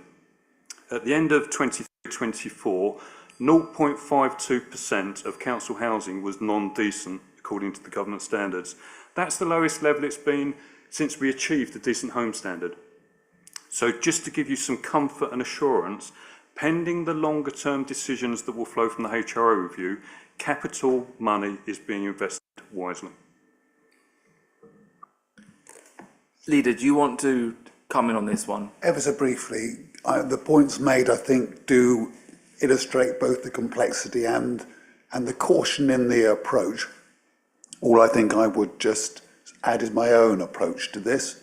And Councillor Corey and Councillor Smith and I have had a conversation or three. What comes through the budget process, which will be open and therefore tested, and therefore I hope, like our general approach to housing, owned cross-party, is going to reflect what we know for sure. We've got to wait until the government's position, which in headline terms is growth and housing, is the priority. We've got to see the reality of that. And then people like my colleague to the left, Chris, and his counterparts have got to translate that, and we've got to use their time and capacity well. But an open process with caution and an awareness of affordability and viability at the heart, or it won't pass test. My own take, very simple one, has been, if it's not clear enough for us to judge viability, and it should be case by case after all, then we will make more cautious assumptions around what borrowing there will be for the longer term. If the HRA review is not going to give us sufficient clarity in the budgeting period, it will give it to us in the next budget year. We'll make some assumptions about what funding, what capital borrowing might be required during 25, 26, with the balance of judgment to be made afterwards. So this will depend very much on what we know late autumn, the local government settlement, but we're going to be doing this cross-party and we'll share it and welcome challenge and test. But I understand the frustration that we only got what we got. Last point for me, Chairman, would be if we are able to provide an interim assessment and an update, then of course we should do so. Councillor Sunnock, and then we will ask Mr Sullivan to talk us through what's on the paper here. Yes, I fully accept that October the 30th is a very important day, and we'll know whether there's a magic money tree or not, and let's hope there is. But if I was trying to do this, I'd say that 2 months, given that you've got the modelling done already from Savills, now was Christmas is a very good deadline to have something published, some numbers, some assumptions, a report from Savills, an interim report, something like that. We just go on and on and on, dancing around our handbags on it, and we've just got to stop and start coming to some conclusions and getting some solidity into it.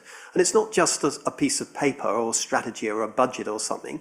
We're not spending the money. We're all paralysed. We're not spending the money we've actually got to spend. The number of homeless people is going up, not down. This is not the right way to doing things. We're looking entirely as if we govern the whole of the borough, when the private sector has a big role to play, and we should be looking at how we can deregulate, how we can find more from the private sector. It needs to be looked at. We really need to get at this and not, as I say, mess around for too much longer. I'd say Christmas was plenty of time. Councillor Sykes, I'm very conscious I've got to manage tonight's meeting and you need to be in Great Tay. Would it be okay if we have our comfort break now? Then we will have Mr Sullivan talk us through the paper. The panel will have a discussion and I've noted your very, very clear proposal that we will then consider as a useful recommendation, but we will consider in this panel. But if that's okay with you. So panel, would you like a comfort break now? Yes. Okay, I didn't hear very many yeses. Councillor Scorless, do you want a comfort break? Yes. Great, okay. Let's have a up to 15-minute comfort break. Up to 15. So I would like everyone to be back here by, what is that? Is that 10 to? 10 to, please. Thank you very much. We will break for that comfort break.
What was that?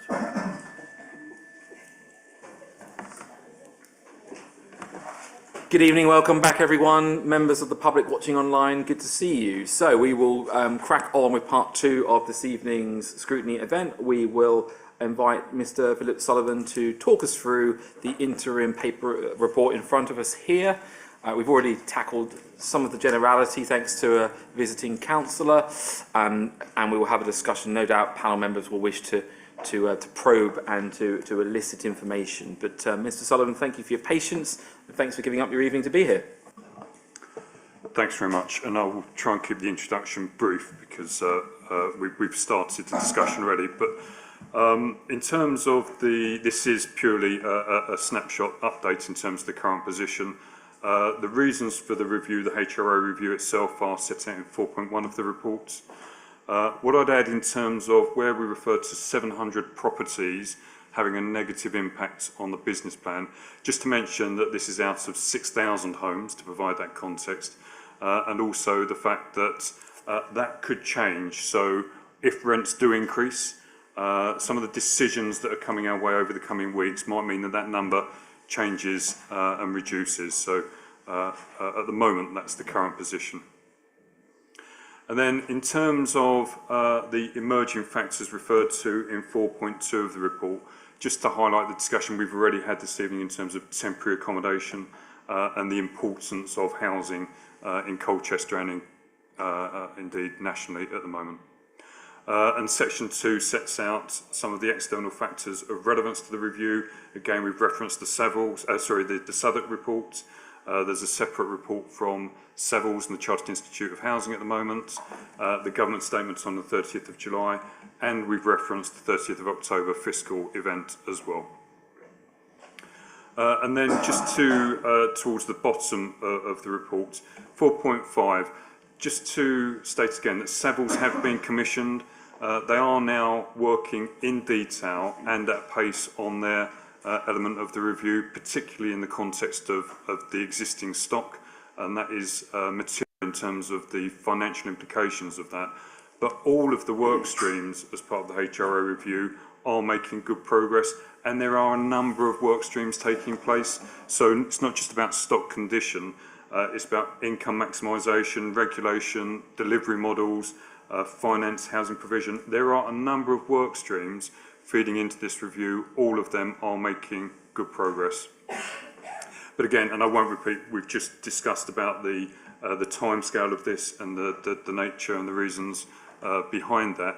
But we will, where we can, in terms of the 25-26 budget, reference where this has been influenced by the HRO review, but also what's ongoing of relevance to the review when we budget, and how that could then forward into 26-27, and the key milestones for the next stages, which bring us up to spring of 25, are set out in 4.10 of the report, Chairman.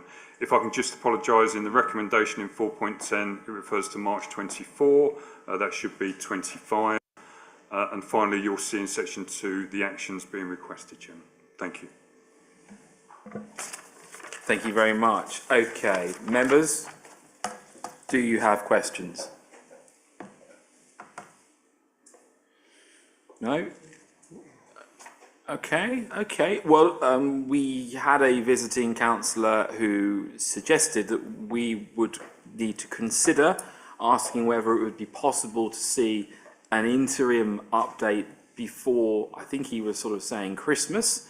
Mr. Sullivan, is that something that could be achievable if we were to ask of that of you, or is it unrealistic?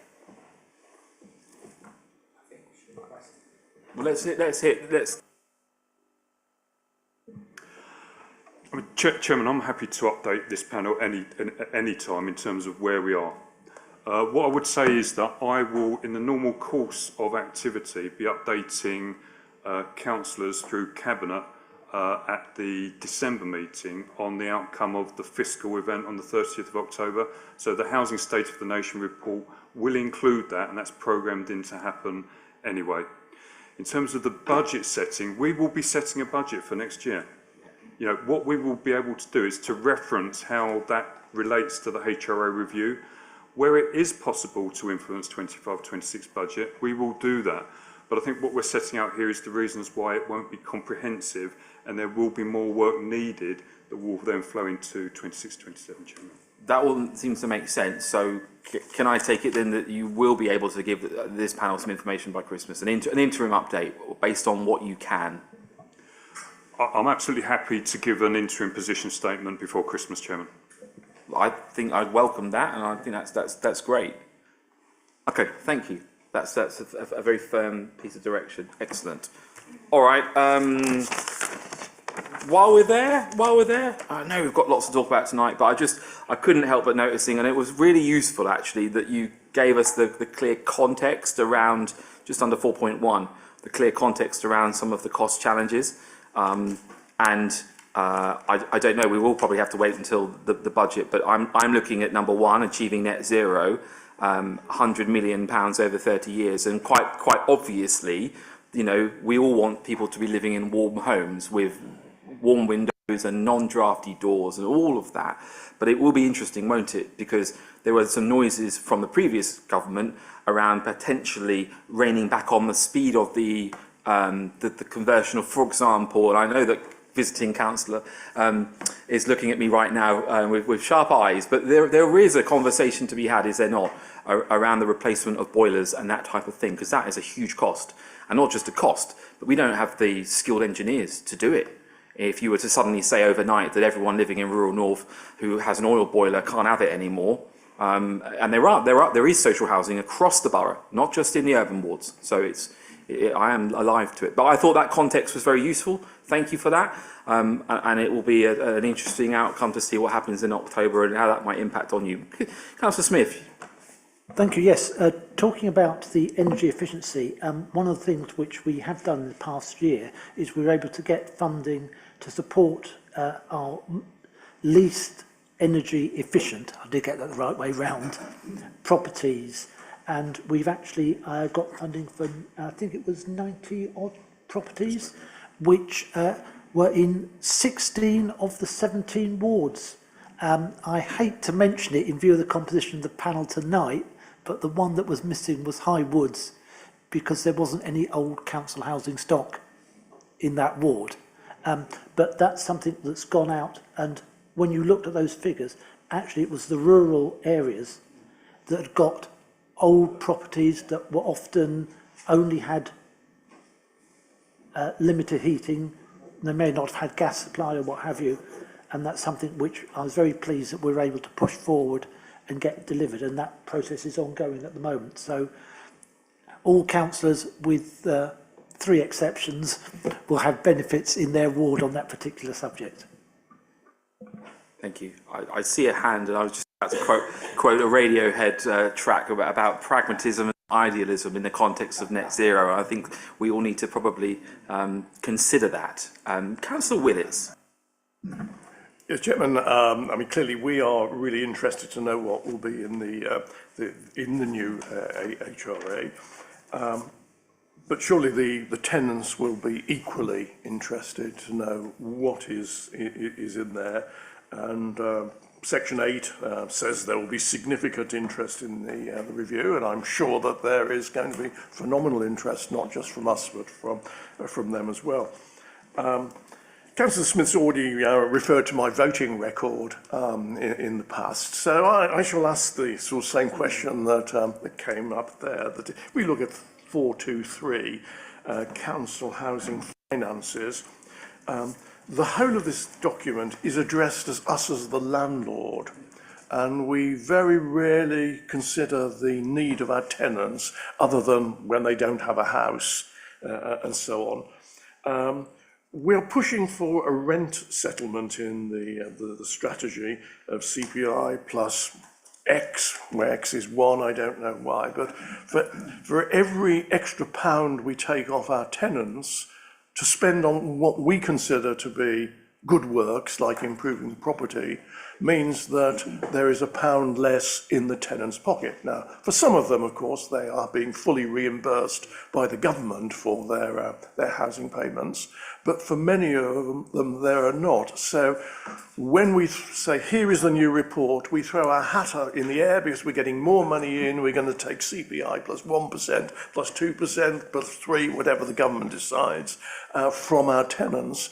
I think we have to recognise, and the strategy at the moment doesn't mention it at all, that there will be a considerable number of people who will find that they don't have as much money to spend on their family because they're paying it to us.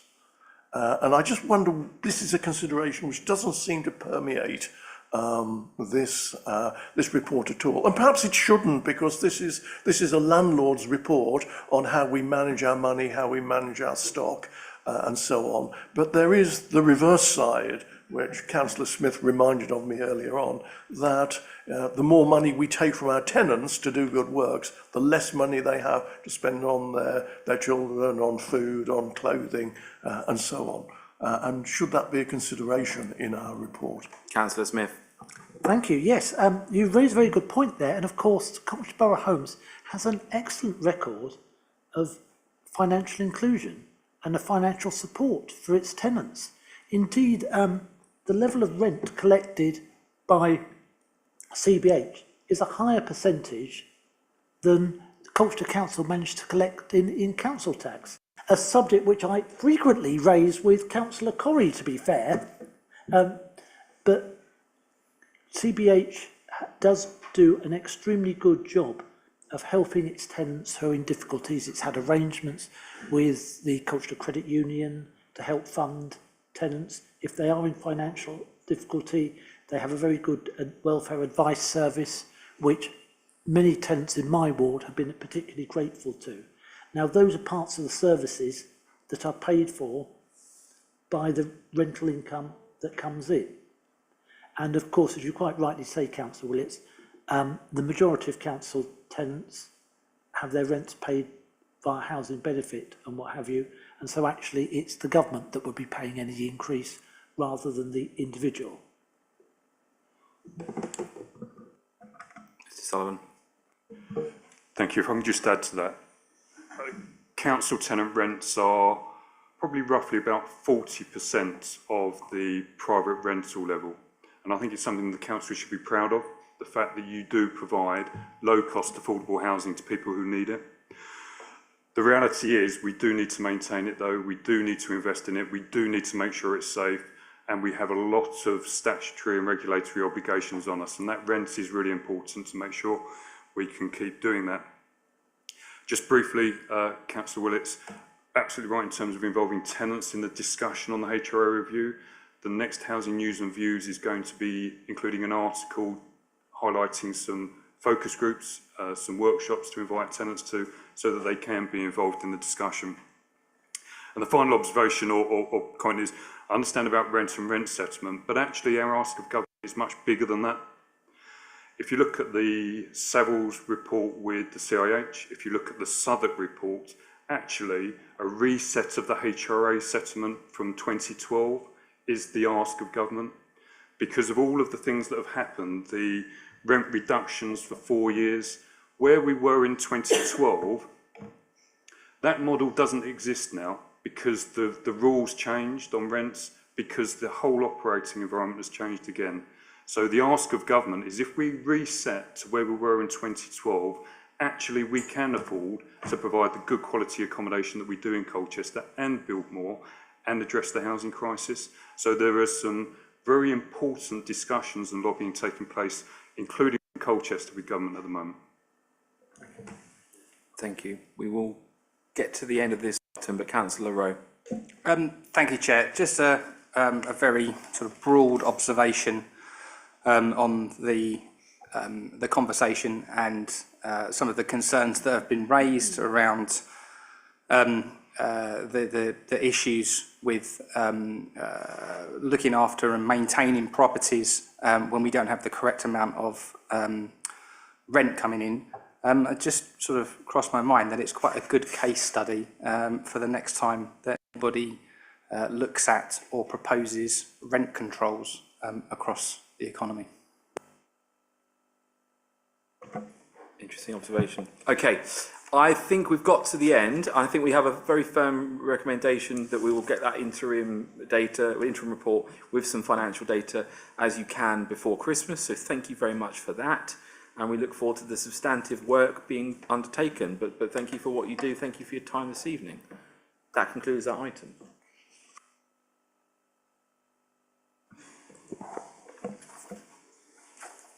And you can go enjoy your hot chocolate now, Councillor Smith. I appreciate that. Thank you, Chairman. I will be thinking of you. Possibly the worst tasting latte. Okay, thanks for being patient, everyone. And next up, I could say the headline act for the night.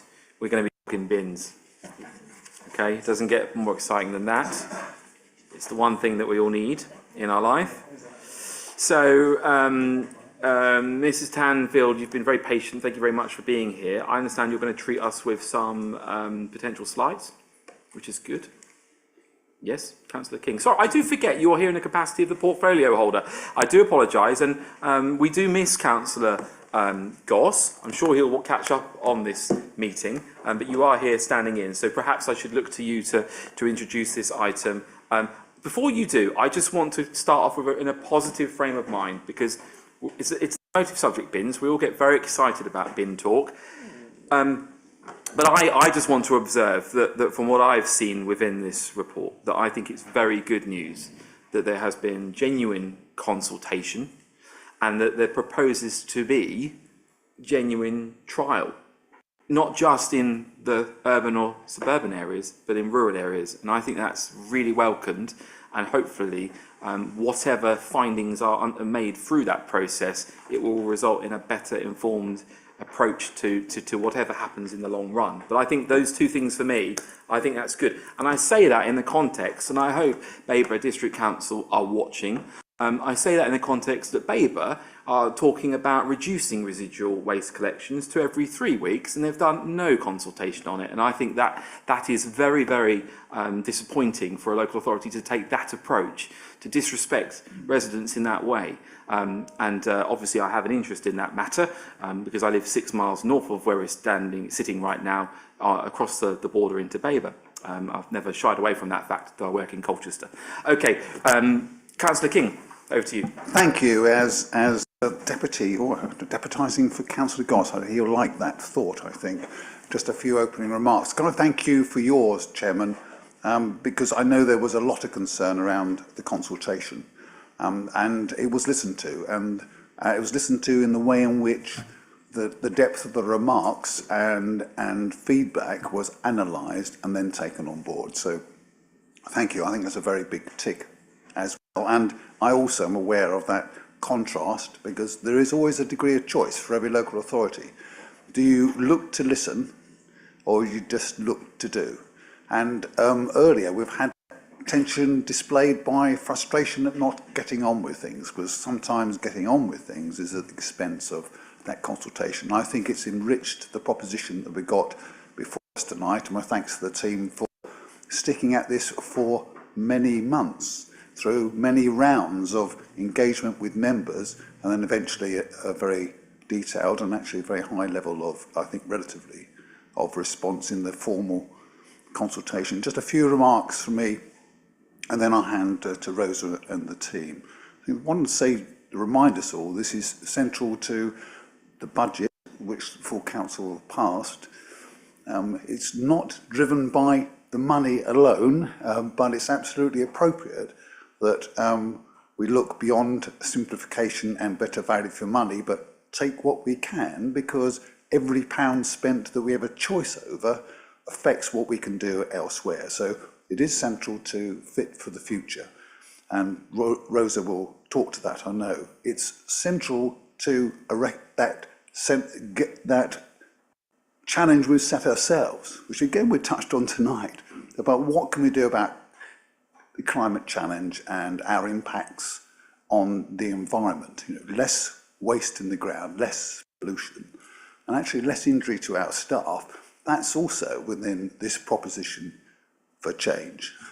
It's essential also if we are to close the gap on where we stand as a local authority now and where we need to be against the eventually binding targets set by government for how we recycle waste and avoid that pour it into the ground alternative. So we welcome the views of Scrutiny, but it's a positive, constructive and very comprehensive proposition that we have. You can lose yourself in the many pages, and I kind of urge you not to, because it's an interesting sidetrack, but if we at the top level, I hope you will find this compelling. 2 points that were raised earlier, could I just pick them up? The first is this point about piloting, and I heard you say genuine, and that's absolutely what it will be. We will not have false pilots. If they're to have any value at all, to have any credibility, they have to be genuine. Therefore, they have to be, from my perspective, and I'm sure Councillor Goss, who's been all over this and will remain so and on board about it, would agree it has to be representative, and they ought to be able to share the results and apply them. And the last point is around the costings. I have Chris to my left here, if that's necessary, to talk through that. But I do agree that we perhaps need to look at the clarity of the overall proposition, and that's one of the points that Cabinet members have picked up before we came to this meeting. Nonetheless, the central proposition in financial terms is still the case, that in revenue terms, this looks likely, we have to wait till real life events, don't we? This looks likely to deliver the 1 million target saving in revenue cost. But there is a capital cost and there is a treatment of that capital cost conversation to be had and concluded. I'll stop there, Chair. And Leader, it was a visiting member of the public, Mr. Walker, who raised that specific item about consideration towards capital costs being included. So I'm glad you're alive to it. Just before we proceed, I'm aware we've got 2 other visiting councillors still in the room from Castle Ward, who have got the most diverse ward, I think, probably. So all sorts of scenarios for bin scenarios there. Did you gentlemen want to come up and have your say now, or did you want to hear the report and the slides and then have your say on the back of that? What would you fancy? Your choice. Okay, let's let Councillor Gocher, please have the floor. Yeah, forgive me if any of this does come up in the report, but first of all, as a scrutiny panel, could I ask that you scrutinise how the exceptions are going to work? I'm not sure whether this is the right place to raise particular exceptions, but I've been asked to come here by the Castle and Roman Residents Association, who have a number of concerns, 4 in particular, which I imagine will be mirrored across other wards in the city. I mean, I'm thinking Newtown, I'm thinking Old Heath and the Hythe and others. First of all, terraced streets. A lot of Castle and Roman is quite terraced. Wheelie bins involves crossing other people's from areas, in some cases, very small front areas they've got. So there's the issue of terraced streets. I don't think that wheeling bins through the house is acceptable myself, and that is a big concern of a lot of people, and it will be across the city. Secondly, there is the issue of very narrow pavements and pavements with trees in them, like Castle and Roman Road have, which is a very big concern. I mean, wheelie bins would completely block those pavements. They'd certainly block Brook Street pavements. I mean, bags are bad enough, wheelie bins would block them. So there's that consideration. The third one is wall-to-wall parking, where the parking is completely all the way down the street. So how are the wheelie bins going to be wheeled out to be emptied? And that's a big concern of the Residents Association. And then the fourth issue is obviously it's a conservation area in that area. So what about conservation areas? Can I ask something else as well? When this is scrutinised and looked at, can it be scrutinised and looked at for 2 A's? Ageism and ableism, in terms of the impact of wheelie bins on the disabled, wheeling them about, how feasible is that? on older people who, some of whom are very worried about the logistics of moving the bin if it's heavy. So has it been thoroughly assessed on those two A's? Particularly, I'm thinking ableism, because it's something I've been made more conscious of over the last year or so. So is it going to be scrutinised on those levels? But what is the exception process? I don't think it's acceptable to expect everybody to kind of lug bags a long distance, for example, if there's some central repository or something. And I doubt that it would be feasible to provide central repositories for all of these streets. So how are the exceptions going to work? What is the process? How do residents go about raising that they feel that there's an overwhelming feeling in their particular street that they would rather keep bags rather than wheelie bins? What is the process? Thank you. Thank you. Very constructive. Any other takers? Do you wish to have your say as well? Yes. Should we do that en masse? Do you want to come now? Sure. Yeah. And then.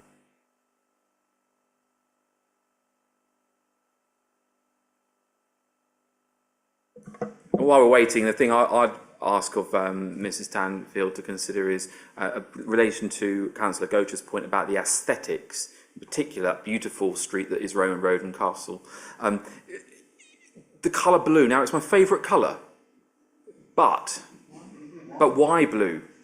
Why blue? Because actually, if you put a black bin or a brown bin or a dark green bin next to a hedge, it's less offensive on the eye, but then that may have an impact on someone maybe who has a visual impairment. This is the kind of conversation we need to be having about every different user and the impact of it all. But personally, I don't like the bright blue bins. It would be like having, why don't you have a neon green or a neon yellow? Well, they don't. But maybe Mrs. Tanfield will tell us that it's much cheaper to get a blue bin. And the dark green bin is too expensive, Darius. Who knows? Okay, you have the floor. Thank you. Last week I attended to Roman and Castle Road Residents Association AGM, and I was asked to read out following statement on behalf of them. Residents noted the following point in Appendix D, response to the key themes from the consultation, and I quote, "To gather more comprehensive input from residents who disagreed with or are neutral towards the strategy, the Council will conduct follow-up surveys, focus groups and community forums throughout 2025. Officers will attend the residents panel and the parish and town clerk forums. Local organizations representing specific groups and residents associations will be included to ensure diverse perspectives are captured." The Roman and Castle Road Residents Association has concerns over the proposed introduction of wheel bins for all waste and recycling, and they would be very keen to engage with the next stage of consultation as outlined above. Residents are concerned that many houses in Roman and Castle Road are terraced with limited or no access to rear gardens other than through the houses themselves. Where rear access is possible, this often involves crossing through or behind one or more gardens of other properties in a row of terraces with shared accesses. Secondly, due to the age and character of the area, both roads have narrow pavements and these can be uneven. Their roads are also tree-lined, which is a positive feature of this part of the city centre. These features mean that it will be difficult to find even surfaces for placement of wheeled bins, and there is a risk of blocked or restricted access on pavements. Thirdly, the majority of properties have no off-street parking, and residents' parking bays in both roads are generally fully occupied. Space to move wheel bins to the collection vehicles would be limited. And finally, being a conservation area, there is also concern that if wheeled bins are stored permanently in front of houses and very visible, this would be extremely detrimental to aesthetic element of the conservation order. For these reasons, residents of Roman and Castle Road believe it would be sensible for Roman and Castle Road to be exempt from the wheeled bin service set out in proposed recycling and waste strategy for Colchester 2025-2040. I would like to reiterate that Roman and Castle Road residents would be very happy to meet with council representatives to set out their concerns in more detail and to discuss options and ideas as how we can all reach a solution that works for everyone. Thank you.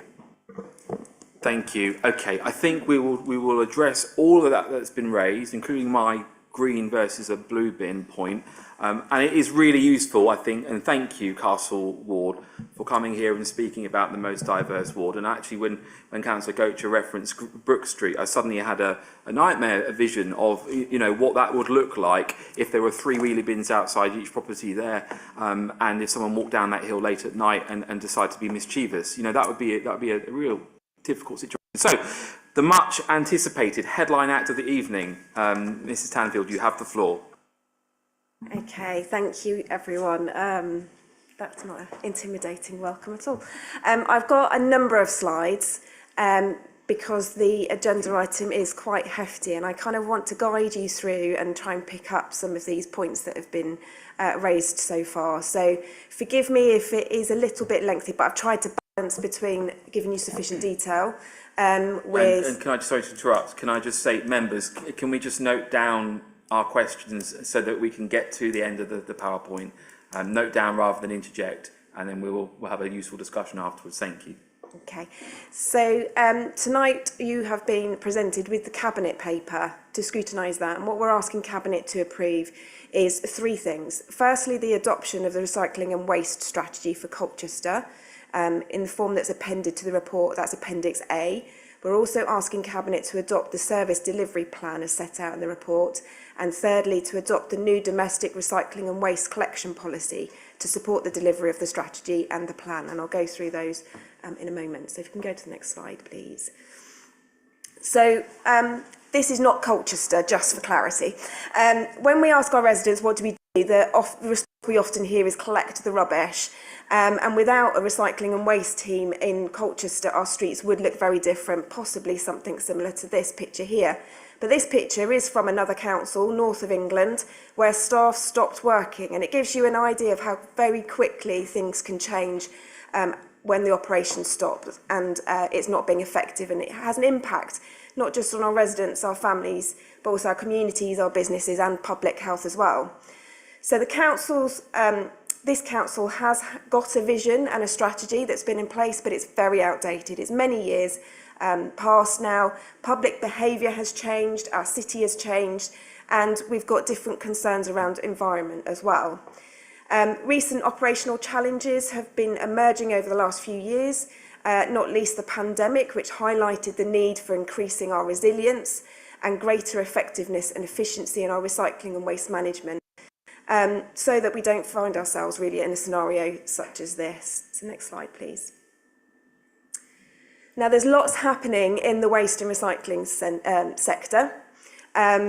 We've already heard in the previous agenda government changes that are impacting things around housing, but that's also happening in the waste sector as well through the Environment Act 2021. And that's coming from the government's resources and waste strategy, which is setting out targets around recycling at least 65% of municipal waste by 2035, zero avoidable waste by 2050, and zero food waste to landfill by 2030.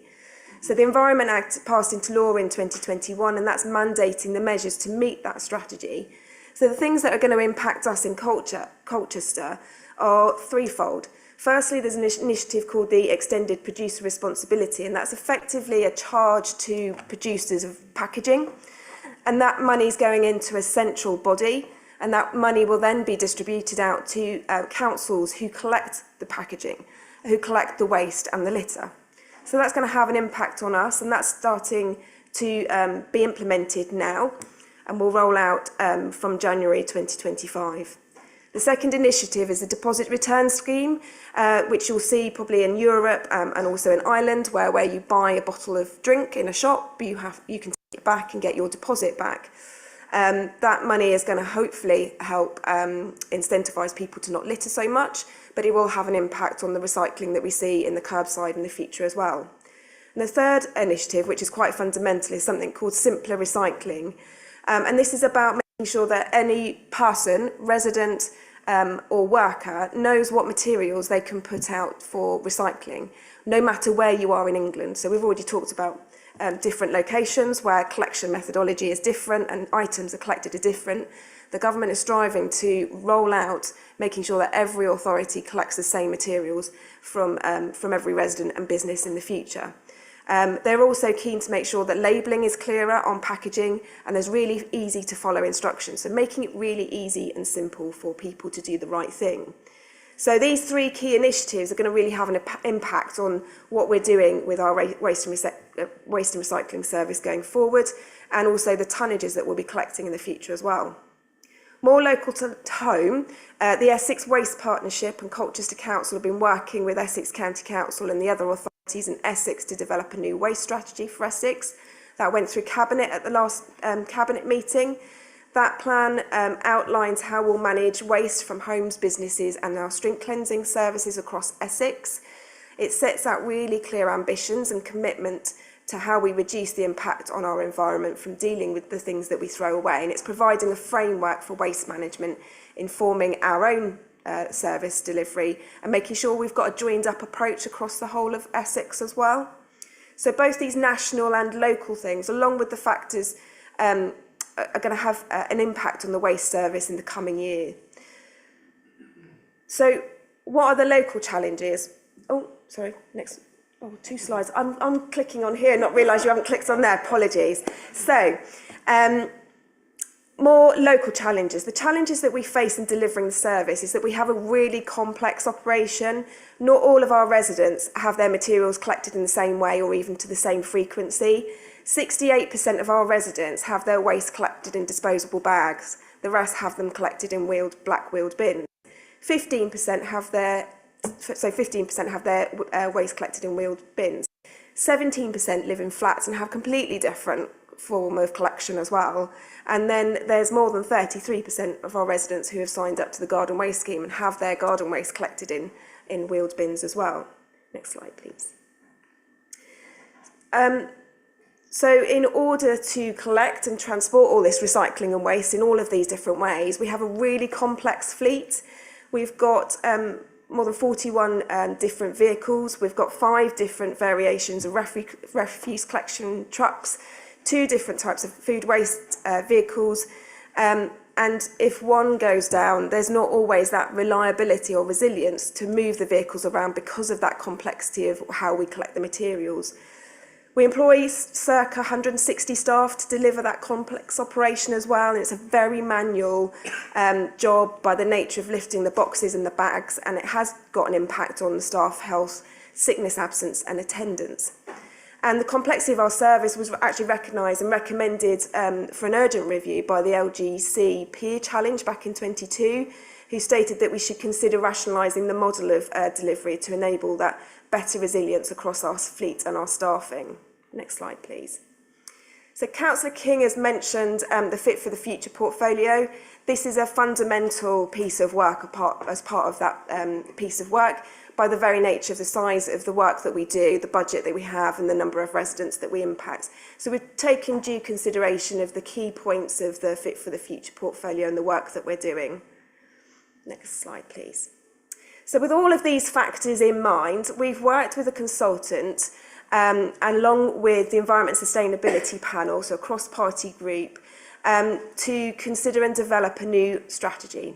Now, every strategy needs a vision, and one that this group created was Colchester is working together with the community to reduce, reuse and recycle and lower our carbon footprint through efficient, cost-effective waste services. So that's the vision that the group formulated. In order to deliver that new vision, they agreed and proposed five key principles that we within the recycling and waste team will ensure that we embed in all of our work going forward. So that in no priority order, but cutting across all of our work, it's delivering value for money, providing a safe, compliant and resilient service, having a community-led approach, minimising the impact on the environment and being innovative and forward-thinking, and obviously residents being at the heart of everything that we do. So we launched a consultation early summer to gain views on whether these were the right things to be focusing on, and explored the aims and activities that we would need to do to deliver against that. Next slide, please. So 6 weeks consultation was undertaken, almost 4,000 responses were received, and overall there was really strong support for the strategy. 83% supported that vision. What we've done is reviewed the feedback and the comments, and we've made changes to the strategy document, which I'll explain more in a moment. We've also used it to influence our plans for the delivery of the strategy, again, which I'll explain after. And then finally, I'll explain about the proposed policy, which we hope will address further comments that we've received. Next slide, please. So as explained, the public were asked to feedback on the vision, the principles and the actions that we proposed. And we heard good support for all areas, but there were some comments highlighted needed to either strengthen or clarify some of the wording that was in the strategy. So I'm not going to go through all of these in detail because it's set out in the report, but I just want to highlight the changes that we've actually made to the strategy document, which, if approved, will be published. So next slide, please. So under delivering value for money, this is the principle which is about simplifying the operations and cutting core costs and saving £1 million by 26-27. Within this section here, we wanted to make it really clear that there would be no additional financial burden or no additional cost to residents, because we heard through the consultation that residents were concerned that we were going to apply a similar process to garden waste charging, and that suddenly they were going to have to pay for bins, etc. So we want to make it really clear that there's no additional cost by these changes that are coming forward. Next slide, please.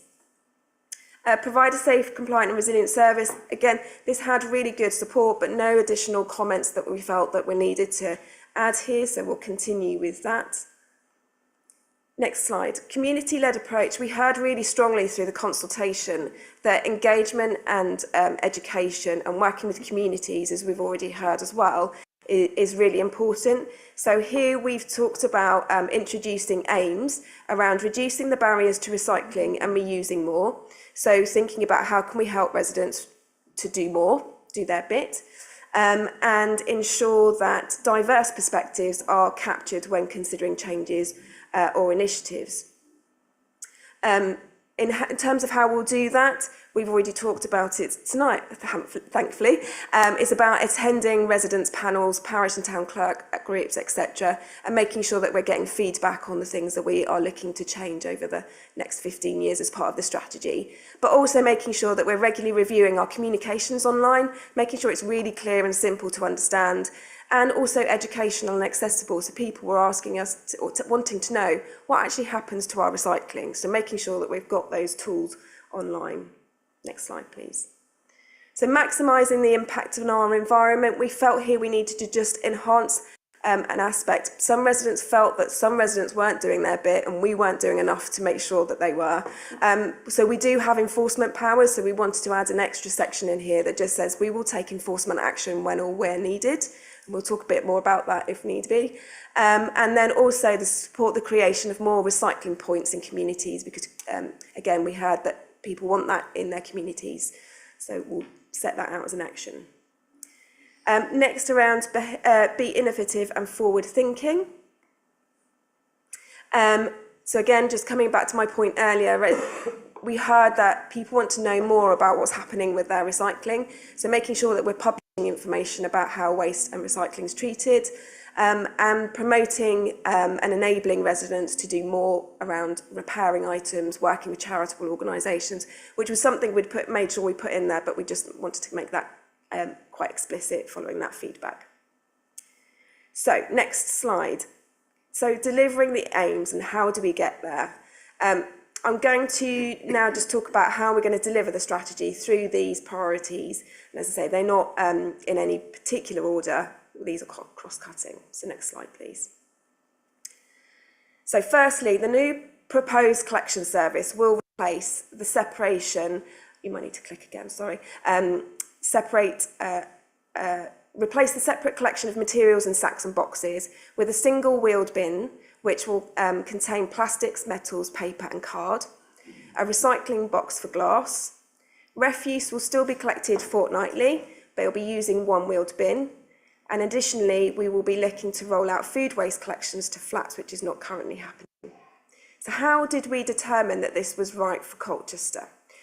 Once we were clear on what we wanted to achieve, the vision and the objective or the principles, we needed to take a closer look at how waste is managed in Colchester and figure out what changes are necessary to reach our future goals.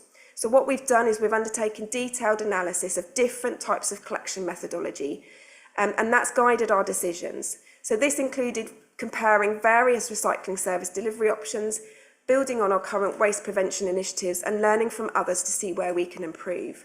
We also modelled potential improvements to the waste collection system. Each option was evaluated based on cost, environmental impact and the benefits for our residents, and the top performing option was chosen as the council's preferred direction, and this is what's presented here. Next slide. So why wheeled bins? I'm forecasting that might be a question. It's much simpler for residents to use. Some authorities have found that it's actually encouraged greater engagement and participation because it's a simpler system. Secondly, the bin system reduces the risk of musculoskeletal issues for the waste service operatives because of the amount of lifting that they currently do is reduced. The use of the bin is also typically associated with cleaner streets with less chance of flyaway material or litter, as well as keeping materials dry and free from rain, which is a better quality material. There is a lower replacement rate compared to boxes and sacks and single-use plastic bags, that helps to keep container purchase costs down. And the two-stream solution, which we're offering, which is the recycling in one wheeled bin and the glass in a separate box, means that Colchester is still able to take advantage of good glass income stream, which is currently above that of most other councils at the moment as well.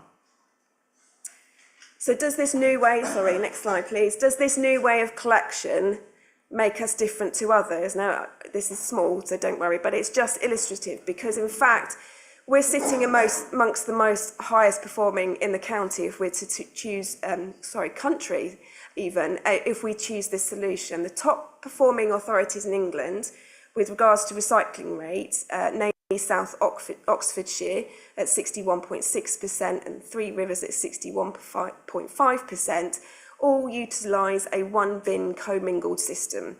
St Albans at 60.1% utilise a bin and box for separate paper and card, so a very similar system to what we're offering here. And those top 10 authorities, as I say, they're all using bins, boxes, commingled twin stream as we're proposing as well. Next slide. So a bit more about what does it look like for residents. So the current system, most properties will have 3 or 4 vehicles visit them every week. And when collecting waste in black sacks, we actually need an extra crew member.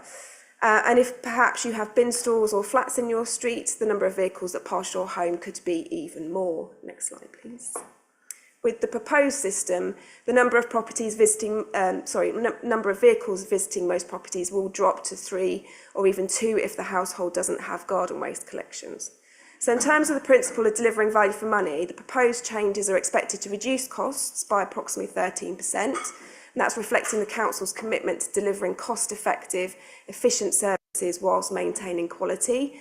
By simplifying and introducing consistency in the collection process, there'll be operational efficiencies and savings as well. In terms of providing a safe and compliant and resilient service, the new system places workforce safety at the forefront. So it's reducing the risk of injury and illness by minimising the handling of sacks and boxes. And this shift enhances our operational resilience, as I referred to at the beginning, the complexity of our current service, which ensures continuity in service as well. In addition, the proposed system also complies with future legislative changes, which I've already talked about in terms of government's Simpler Recycling Initiative. Next slide, please. One of the key themes in the consultation, as I said, was education and communication. And we recognise that changing our systems is not going to be the only thing that make a difference to help us meet our aims. So community engagement is going to play a critical role in these proposals. We want to get residents, community groups and local businesses involved in activities to reduce waste and boost recycling. And there's lots of initiatives that are already happening in our area, which is shown on this screen. But what we want to do is continue to build and support on that. So we're proposing to invest in a recycling and waste engagement officer. So this officer, along with these proposed programmes, will further collaborate with residents, businesses and community groups, charity organisations, third sectors I've talked about, to encourage participation in waste reduction, promote sensible recycling habits, and just work with communities to do more. We recognise that there are some residents, as I said earlier, that do disagree or who are neutral towards the strategy. We also recognise there's people that didn't engage with the strategy as well. So we are going to focus on engaging with those people going forward to make sure that we are understanding their position, educating where we can and engaging with them. Excuse me. Next slide. In terms of the environmental impact, Section 12 sets out in quite a lot of detail the implications on the environment and the sustainability of these proposals. Quite importantly, the fleet accounts for 25% of our total emissions for the council.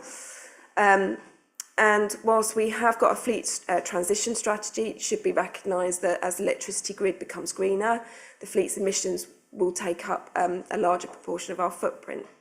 So we've got a fleet transition strategy that's setting out our path to zero tailpipe emissions by 2030. And this report does recognise that we can reduce our fleet, but reducing fleet and improving recycling participation, all of that contributes to our carbon emissions. We also need to work on further supporting the environmental impact of our communities and through the engagement programmes which I've just talked about. So working with, say, third sector organisations to see how we can reduce landfill and promote more of a circular economy. Next slide, please. Now, Cotras is already doing really well regionally, and we're about 25, I think, on that list of those top 10 authorities. But there's always room for improvement, and what we want to do is aim to maximise opportunities for reusing, repairing and recycling valuable items instead of discarding them. So as leaders in sustainable change, we'll keep seeking innovations. So that kind of forward thinking, adapting to future challenges, we'll be thinking about how we can continue to improve on that. We're already starting to roll out more smart compactor bins on our streets. We'll work to see how we can work with material recycling facilities and their technologies. And I've touched on the fleet transition plan as well, which will start moving us into that innovative arena. Partnerships with the current contractor, Plan B Management Solution, also incentivises high recycling rates, because the agreement we have with them is the more that we recycle, the more that they will extend donations to food banks. So it's all of those kind of smaller initiatives that we can continue to work through. Next slide, please. So when's it going to happen? We've already mentioned a pilot scheme. It's not a trial. Trials are start and an end. A pilot, we will choose 2 locations, one urban and one rural, where we will effectively roll out the proposed scheme early. We're looking at around June or July. And what we want to do is understand how we are delivering that operationally, so that we come to October, when we want to start rolling out the bigger scheme, we have learnt and can build on the insight from those 2 pilot schemes. So considering things like, have we got our estimates and our forecasts correct in terms of the operations and the deliveries? Have we got our communications correct? And is the policy relevant as well? The locations haven't been confirmed yet. I'm expecting that as a question, but we will be providing members with regular updates and briefings. And obviously those ward councillors who will have those 2 pilot schemes in their locality will be making sure they're fully informed and supported.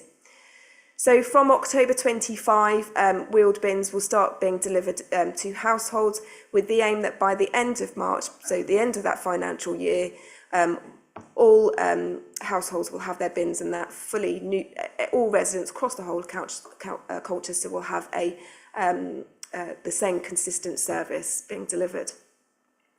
Next slide, please.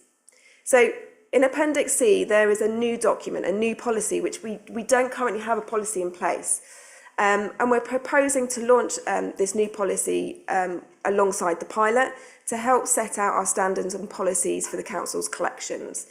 But importantly, this is also addressing some of the key concerns that were raised through the consultation. So in particular around storage and accessibility. So we've talked earlier about exceptions to the scheme.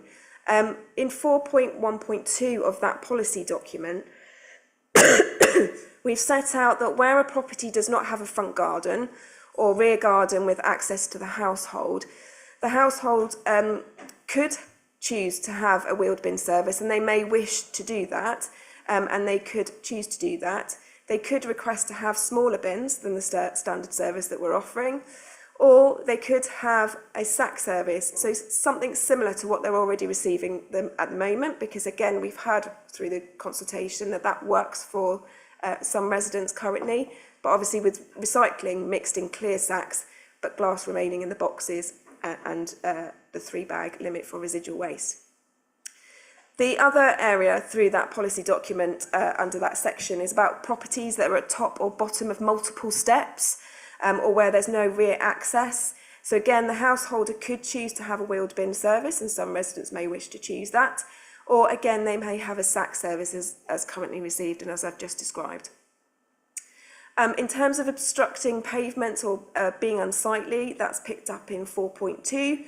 The bins will have a smaller footprint than the current system in place. And as I've already mentioned, the bins provide better containment to limit waste collections from residents, so the 3-bag limit, so we can better enforce bin use. So that means that we can utilise areas which we haven't been able to utilise in the past, such as rear service lanes or side access. So if I can explain that a bit more, currently we ask residents to place it outside their property so that we know that their 3 bags are for that property. If we were to ask them to put it in a collection point, you start to see a huge pile of black bags accumulating as residents start to put out more than their 3-bag limit. By having it in a wheeled bin, it's containerised, normally with their house number on, and that means that we can have things such as collection points, which we can't currently with the system, which gives us a bit more flexibility. 4.1.5 picks up the bin size. So again, that was some concerns around residents. We're proposing 180 litre bins for residual, which is equivalent of 3 black bags, so equivalent to what the limit is at the moment, so no change. And then for recycling, it's a 240 litre recycling wheeled bin, so quite much larger. Some of the concerns we had was that still wasn't going to be sufficient for residents. And as you'll be aware, with the black residual waste, black wheeled bins, we don't permit side waste. Once that's full and the lid is shut, we don't collect anything extra. With recycling in a wheeled bin, we will allow extra, particularly with thinking about big TV boxes, Christmas. But what obviously we would be asking is that any loose recycling, so plastic, loose cardboard, cans, etc., are contained in clear sacks, and they will be collected on the side. And then there was also comments, again, key themes from the consultation was around those with medical needs or large families, and there is sections 4.10 and 4.13 that talk about the exemptions that we allow for additional needs for families, etc. And we recognise that better education and engagement is needed on that, hence why we've picked that up through the strategy document to make sure we've picked that up through the website. Next slide, please. So onto the financials and the staff impact of how we deliver this. So there was an intended target of a £1 million saving for this proposal. We've achieved £1.091 million saving based on the revenue costs. But with borrowing costs, that takes it down to 0.728 million, so 728,000. The key elements of the savings are around employee costs and fleet. I've given you a feel for what that looks like in the, an illustration in the earlier slides. It means that we can just be more streamlined in our operations and have a more resilient workforce. There is an increase in our contract costs, which you'll note in the report. That is to do with materials handling. So the recycling material, as it will now be mixed, will have a higher processing cost. and that 728,000 is a mid-range estimate. There are some big contracts that we're going to have to tender over the next year ahead of those changes. So we've got some indicative figures. So I've got a high range and a low range, and so obviously I've come to you with a mid-range to give you a feel of what that estimate will be. But as Councillor King alluded to earlier, you know, we need to see what that happens, how that plays out in the real world. In terms of staff impact, there is a staff reduction of 22%. But as I've set out in the report, we do have staff turnover, and so we'll be making sure that we manage recruitment with that in mind, looking at hopefully natural attrition and avoiding redundancy. If we are in that situation, obviously we'll look at redeployment wherever possible. In the other scenario where we actually have less staff than we need, we'll be looking at fixed term contracts rather than using too much agency. There is a reduction in fleet of 2, but the key theme here isn't so much about the number of vehicles, it's about the variation of vehicles. So I talked about the 5 different variations of a refuse truck where we'll be going to 3, and actually those 3 are going to be much more capable of covering each other's material types as well.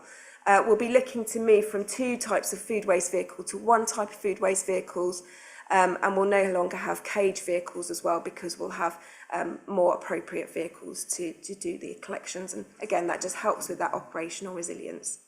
So last slide. Just to take us back to the strategy, because that fundamentally is what we were setting out. It is a 2025 to 2040 strategy, setting out our vision and the objectives that we'll achieve. And that's dovetailing both the government's objectives and also the wider Essex collection strategy as well. So I'm just going to close on that and go for questions. Thank you. Okay, thank you very much, Mrs. Tanfield. That was very comprehensive. I will kick things off a little bit. I've got a question for Councillor Goss, but I'll come to Councillor Goss in a minute, and just point out that Mr. Chilvers, who I know is watching, was the person that prompted me over the colour of the bin conversation. So good shout out to Mr. Chilvers. Riverside Estate versus Castle and Roman Road, very different places, and you've got Riverside Estate's been designed for wheelie bins, frankly, hasn't it? Because you've got detached and semi-detached properties, you've got pavements on both sides of the road, and yes, there may be some residents there who required assisted collection, if I'm putting it politely, Councillor Gocher, and we need to do all our bit to make residents aware that they can ask for assisted collection if they are concerned about their ability to move a heavy bin. But I just wonder if you heard Councillor Gocher, and if you are able to make sure that a live conversation is had around the specifics of those 2 conservation streets, because I think it's really real that we don't want to have the pavements blocked up. Not everyone has somewhere at the front to store it, and it will have an aesthetic implication. And so I think there does need to be some pragmatism rather than a blanket approach. But I have faith that the pilot could do this, but I think we just need to be attuned to it. And I'm also thinking about Rosebery, because down the bottom of East Hill, because there are some properties there that have got huge steps. So I don't know where they would put their bins. I don't know how that would work. You would not want them on the pavement, blocking up people with prams and people with mobility issues. And we are seeing, aren't we, increasingly more people parking half their cars on pavements. So we do have to think about this.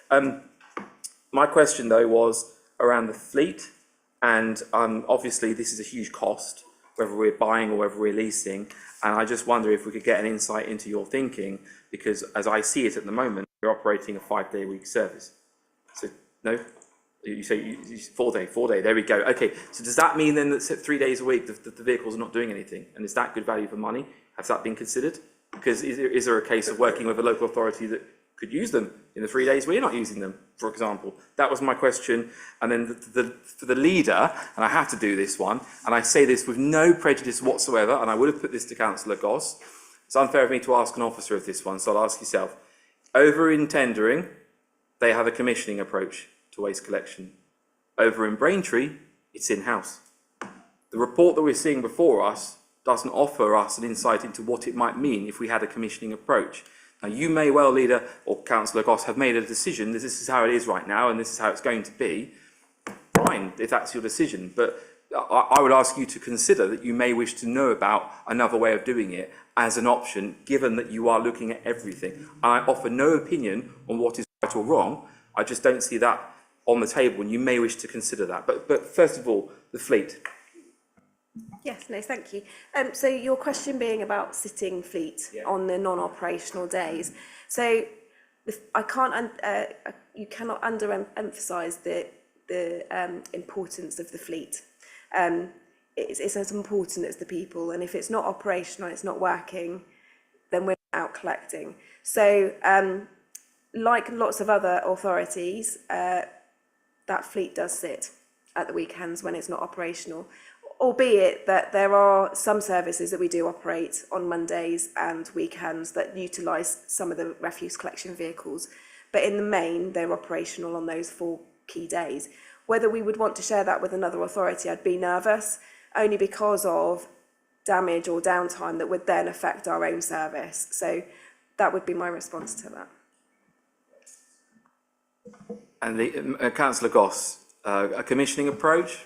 I'm not saying it's right or wrong, I'm just asking you, have you considered it? Yeah. I personally haven't looked at this recently. I mean, we have in the past, excuse me, and our judgment based upon what we could see about what worked effectively and what worked for Colchester was our own in-house service. And for those who take a philosophical approach, and you and I had a sidebar about this in the break, there are lots of reasons why we should be highly sceptical of a private sector promise when it comes to public service delivery. And we might start with water, sewerage, Royal Mail, and continue. But what we have at the moment is what we know. And we have the 25th most effective recycling and waste collection service in the country, or in the country of England. And we should be proud of that, and the team that support it. And so I do start with that view. But I think there is a fair point, and I should also add, and I say this carefully because we are friends and neighbours with tendering, and there's much we seek to do together, and we may yet do. And there is a point, I guess, also about that you've made about assets and their best use. That the tendering service isn't as well regarded as Colchester, whether that's on the data or anecdotally. Now that may or may not be fair, but data is quite compelling, I think. So our position is, as it has been, and I think cross-party really, that the in-house service, the service we have, is our starting point. Now, if Rosa or the team wants to add a commentary to that, Chairman, briefly, I guess you'd allow them to do it, but that would be my starting point. I do, however, take the point you're making, which is that we might want to think about how or when we at least confirm that rationale. Thank you.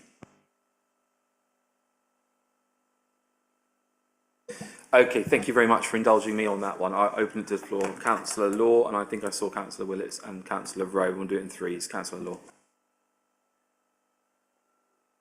Okay. Thanks very much, for the comprehensive report, and it was really good as well to have the briefing as well beforehand to be able to sort of like discuss and think about this.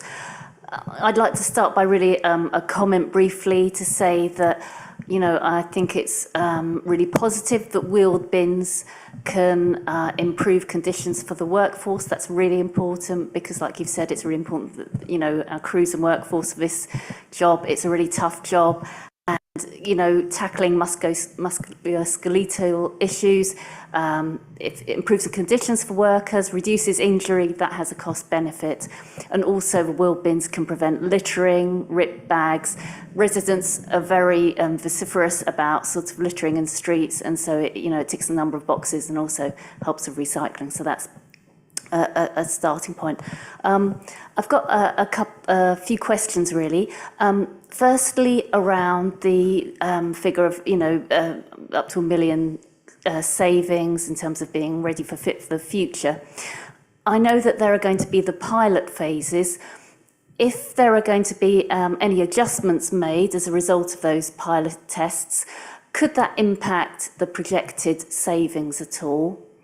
Another point I wanted to ask about is around the engagement officer that's going to be recruited for this position. I wondered where that person will sit. Will it be under comms or in the neighbourhood section? Because I'm just really aware about the importance of communication strategy. I know we talked at the briefing about sort of different views and being able to sort of bring people along, the importance of sort of storytelling, if you like, to help bring people along. Another issue I wondered about was where in the report it talks about where you've got mixed residential business use and how bins there will be, you can't put business waste in sort of the residential areas. And you've talked already about enforcement. I just wonder what resourcing there is to ensure adequate enforcement for those areas. Thanks. So, in terms of the pilot schemes, what we're wanting to do to test out on those pilot schemes is our assumptions around the number of properties we can collect from and any other operational issues on a day-to-day. Understand we're going to pilot the communications, so the leaflets, labels, etc. Did that hit the mark? Was it clear enough for our residents? How the delivery piece as well, in terms of delivering the bins, etc. So they're the fundamental aspects that we want to test through those pilot schemes, and in addition the policy as well. So I don't think there will be any fundamental changes that will affect those estimates that we've put forward, because it's more of the fine-tuning so that when we do start delivering that new service, that we've learned from those two particular areas. And we've chosen urban and rural because of those geographical issues being quite different for our crews travelling further, steps, hills, all of those kind of aspects. We want to understand from our workforce, you know, how is it working, and can we deliver what we've forecasted. So no significant impact, I don't believe, on those savings that we've predicted. In terms of the engagement officer, my proposal is that it will sit within the neighbourhoods team, because it is delivering the waste and recycling strategy, but that by no means means that they're working in isolation and just reporting to me or Michael or John.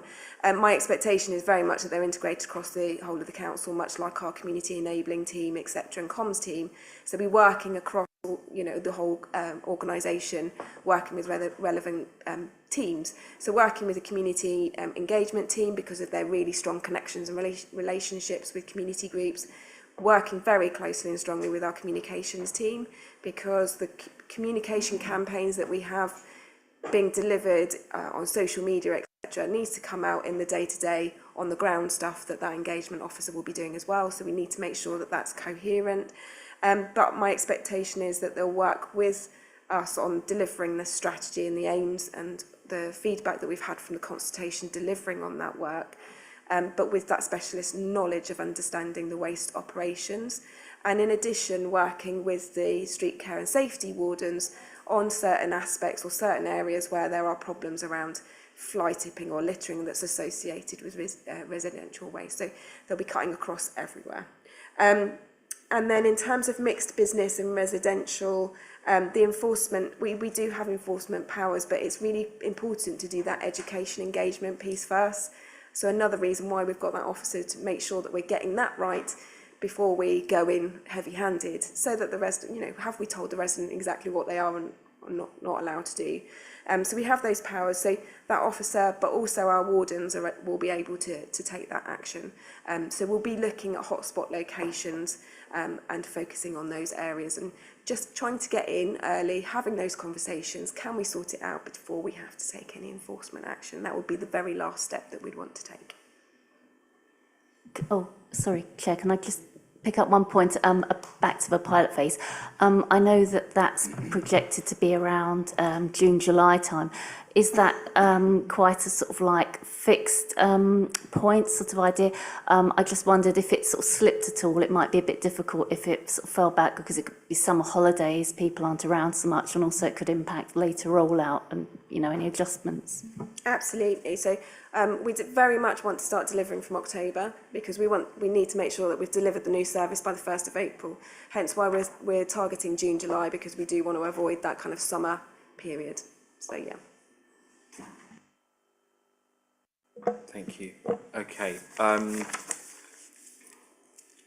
It's Councillor Willits. Thank you, Chairman. I have several quite diverse points, so I'll put them one at a time rather than as a job lot. My first point, Chairman, is that as those of us who went to the scrutiny training will know, our principal duty is to make sure that whatever is proposed when we scrutinise it is fit for purpose. We're sort of champions of the local community and the taxpayer to make sure that that there is a wholesome approach to decision making. Now, this particular report deals excellently with the technical aspects of what is going to happen, but when it gets onto the finances, it's a bit vague, and I have fond memories of the proposals to introduce garden waste, where it was 3 meetings of the scrutiny panel before eventually we got a composite financial statement of just what this meant to the council taxpayers of the city. This time round, there's a little more financial information. The information about the financial impact of the vehicle fleet must be known if it's going to the next cabinet, or it must be known in sufficient detail for scrutiny purposes, if not procurement purposes, yet it's not included. So I would reiterate the points we made in the past, that a report like this is not complete unless there is a proper financial analysis of what it is all about, so that we can say this is certainly good value for what it is achieving. I have little doubt that it is good value, but the issue is the process, that as a committee we need to see a simple description of all the financial impacts of this particular policy change, so that we can comment on whether we believe and whether we can recommend that it is a wholesome programme. So I hope at some stage, Chairman, there will be an offer of providing a more understandable analysis of the complete finances for this, including the anticipated cost of the vehicles, which is so important. I'll move on to my second point, which is the modelling. As you know, Chairman, most people who serve on the scrutiny panel are nerds. We're interested in the detail. And whenever we see a statement like 525, that there was detailed modelling conducted by consultants Ricardo Environmental, which took into account all sorts of things in which we are vitally interested, we as members immediately say, can we have more information about that model, how it was done, because clearly the efficacy of the whole of this depends upon the modelling information. So it would be useful if we can have a short report at some stage in the future about what this modelling was and how it led us to believe that one particular service option was better than others. I mean, I don't mind sitting in front of a screen and twiddling it if it's available to members, or just getting a report on what it was, how it did it, and what assurance we can place on the fact that Ricardo modelling was indeed correct and fit for the Colchester service. Continuing down my list, my third point is the local plan. Having heard the castle councillors very clearly explaining what the impact was on the planning system, and knowing full well, although I represent Leafy Lexton, the wealthiest ward in the city, but it also has some difficult properties, and not as difficult as the castle properties.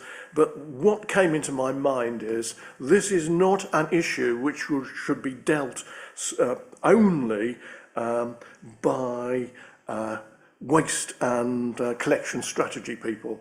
There should be a local plan dimension in this. We're thinking about a service where every house in the city will need to have somewhere to store wheelie bins.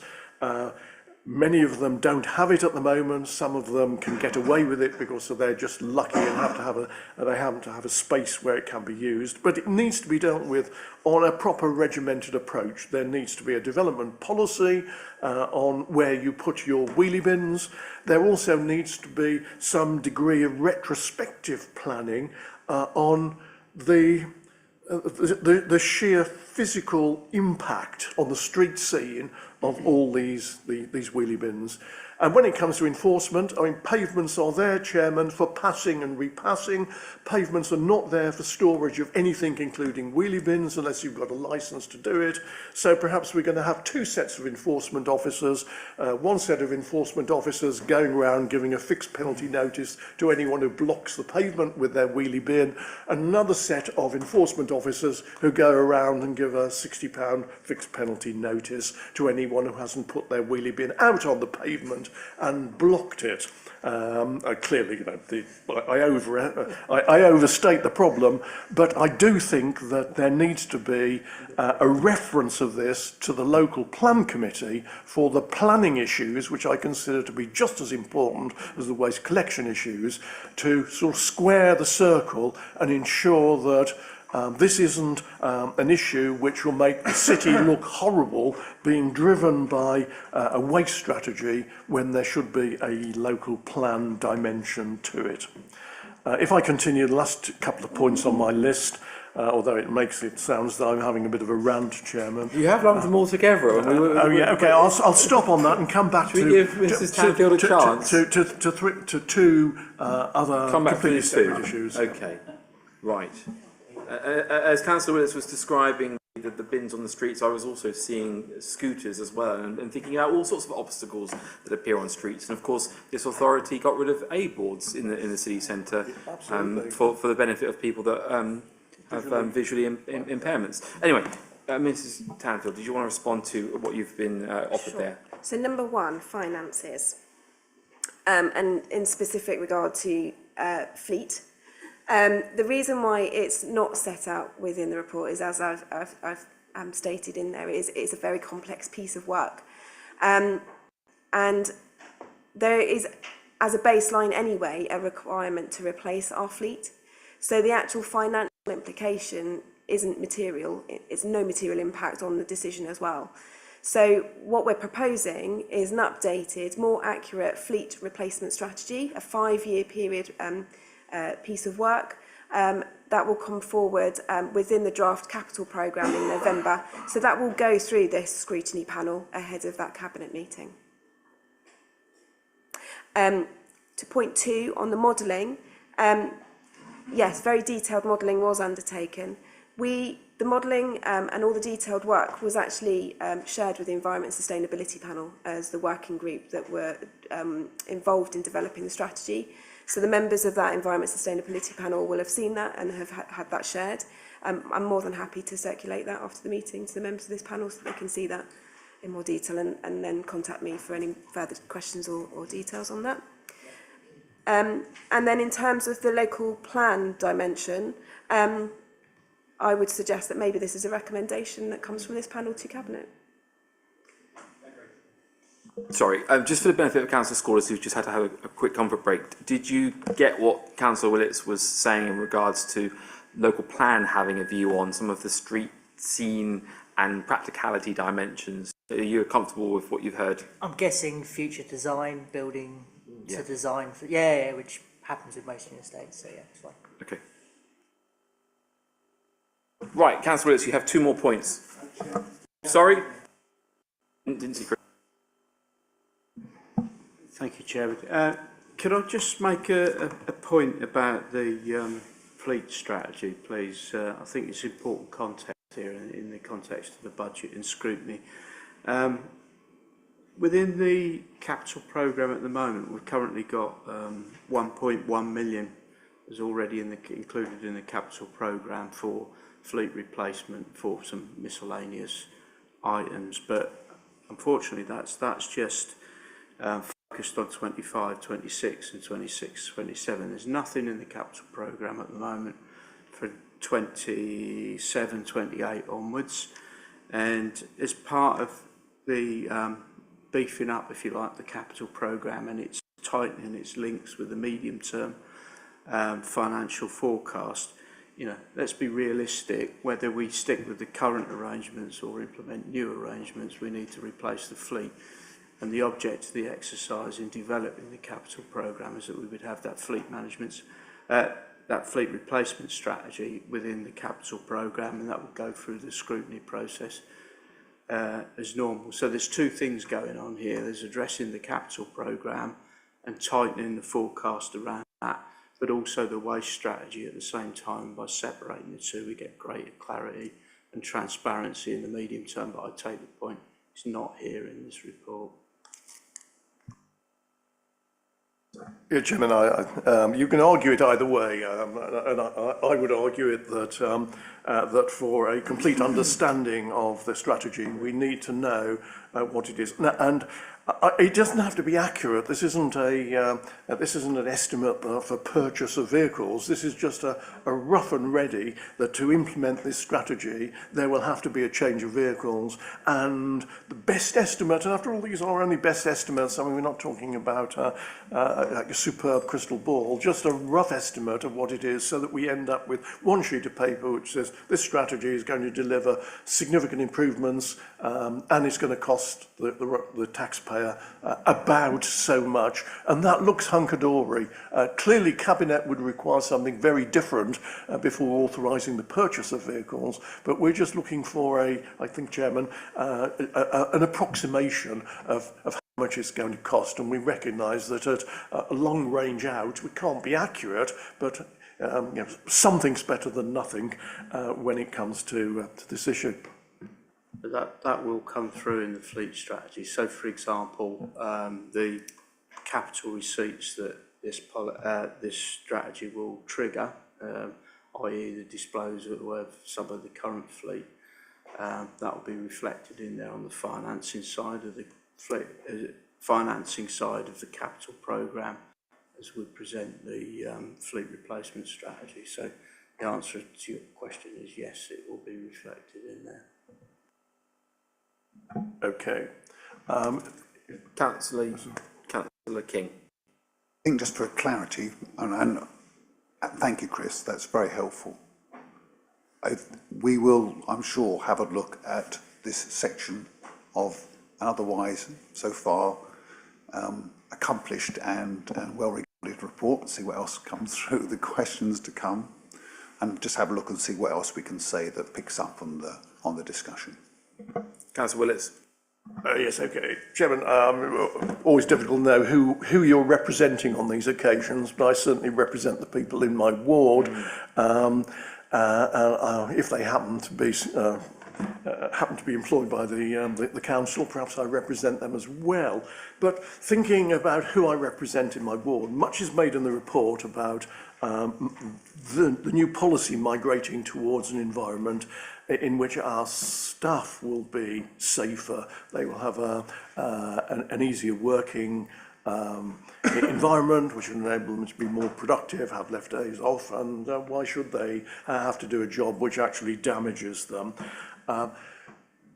My worry is that we're actually transferring some of that damage to our own residents, in that, as has been said, they will be heaving heavy wheelie bins around. Now, they can apply for lighter wheelie bins, but the world isn't perfect here. I wonder whether any estimation has been done on what will be the physical impact on residents. Now, how many residents do we expect to sort of strain an arm, break a leg, fall over when they're heaving wheelie bins around? Now, if I look at my own position, Chairman, accident in my youth when I tried to go over a 10-foot high wall with barbed wire on the top, as you do when you're young, led to a career change, which means I can pick up a black bag very easily and swing it around, but I have difficulty with a large wheelie bin, and I think there must be hundreds of people who, for one reason or another, arthritis and so on, are going to find it difficult to manoeuvre. And I wonder whether any study has been done into, yes, on one hand, how it is going to improve the welfare of our staff, but what is the actual knock-on estimate of knock-on cost to the residents who will be moving around sort of quite heavy items. Sometimes it will be over a nice flat a plot of land to get to the curtilage. Sometimes it will be gravel, sometimes it will be bricks, who knows what, but it will not be easy for some. There are, as the report says, the ability to have help provided, but that isn't always forthcoming. It isn't on there on the day if it's asked for at short notice. So I just wonder whether any study at all has been done about whether we're just transferring damage from our own staff to perhaps lesser damage to the residents of the city. The final 2 points I have are just throwaways that came along, as they do in a waste strategy report. We haven't had for a long time a report on how much we're making on the sale of recyclables, and the point was sort of stressed in regard to glass, which we want to be clean and to be able to sell on without too much further processing. So would it be possible to have a report on how much we are accruing from the sale of recyclables? The second point, there were several references to how well we are placed in regard to other waste collection authorities, but there has been difficulty, no more than that, difficulty in finding the benchmarks for this. I've asked on several occasions for the Essex League table. They stopped arriving on my desk about 3 years ago. I assume there is still a league table of how well each council in Essex is performing.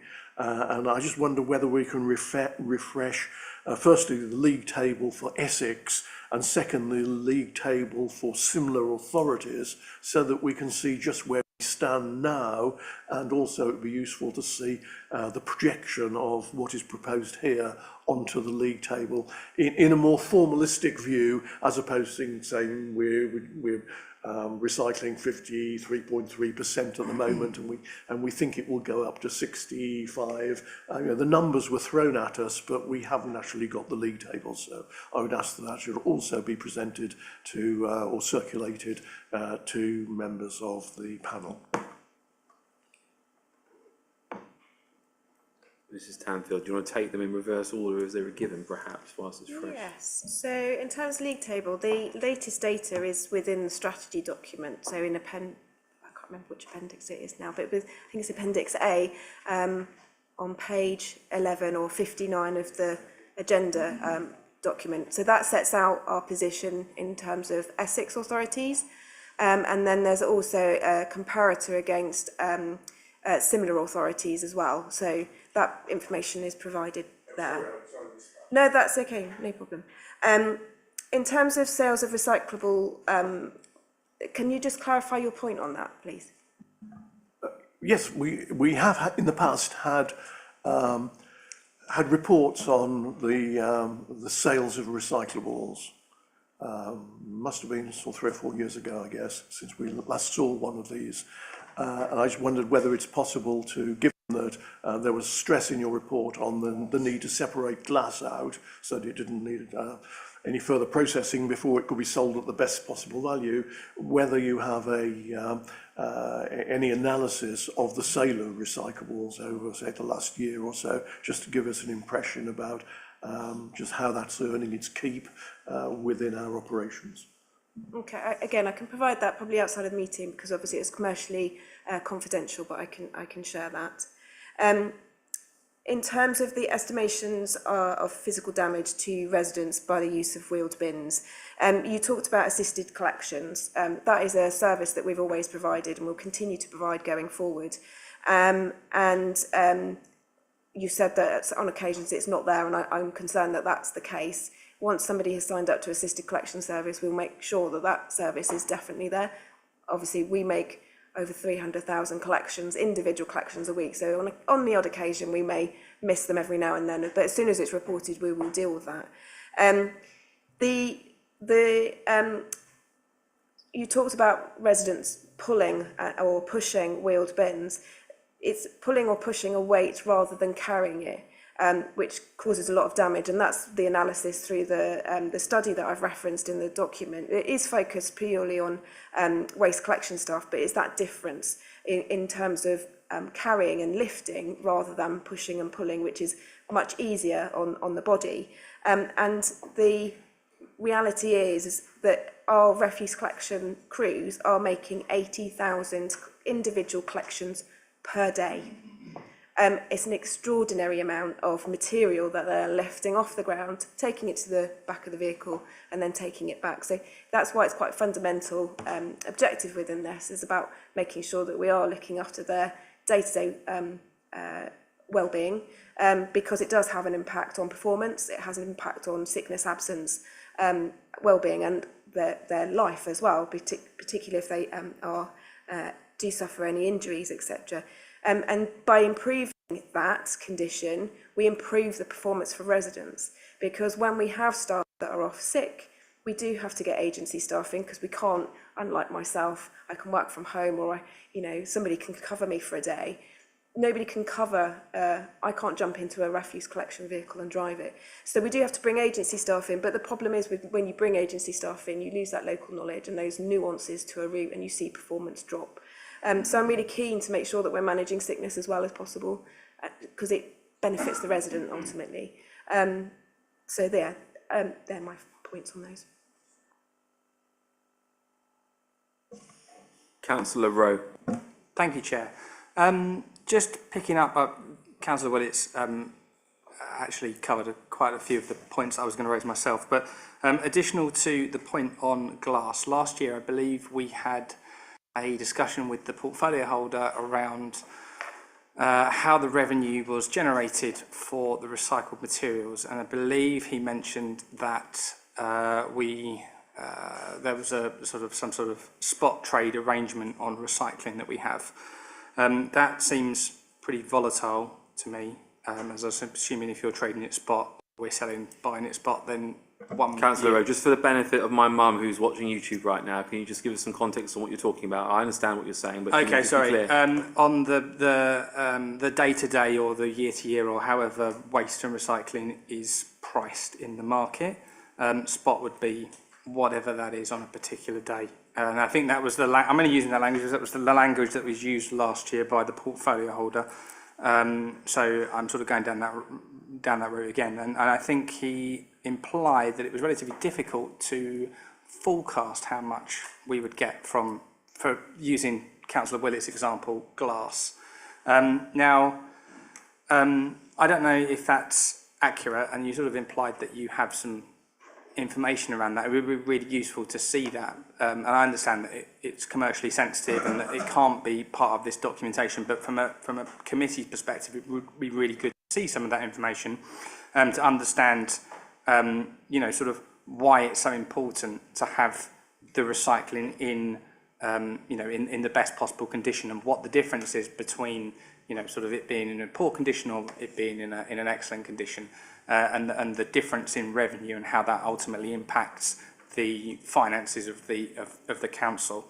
And secondly, have we at any point looked at, is it sensible for us to trade it spot if we do, or should we be looking at a sort of a more long-term, I don't know, like a futures contract or something around waste and recycling? I'm sure that somebody would be willing to buy it at a price that could be a bit less volatile and allow us to plan the income that we know that we're going to receive from recycling. And on that point, I think I'll just wait, and I've got other points. It's just trading then. Yeah, the pricing.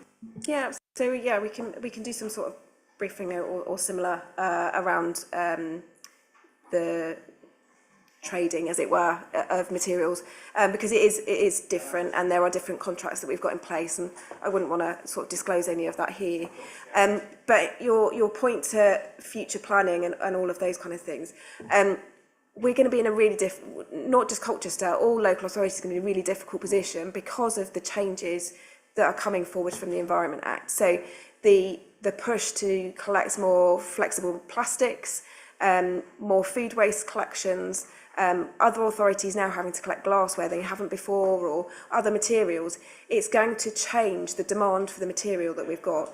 The deposit return scheme with the bottles going back is going to change the demand on our materials. It's going to change the tonnage. So I think the next few years around the materials contracting, what income we get, is going to be really challenging, and that no matter which authority. And I think that's another reason why we felt comfortable with the proposals going forward, because we know what our costs are around fleet and people. There are core costs, that's what drives our service. So if we can be certain on that and make sure that's as effective and as efficient as possible, which this proposal is proposing, the variability around the materials is something that hopefully we can manage with the fluctuations of what the market demand is. It's going to be really challenging and really quite volatile, I think.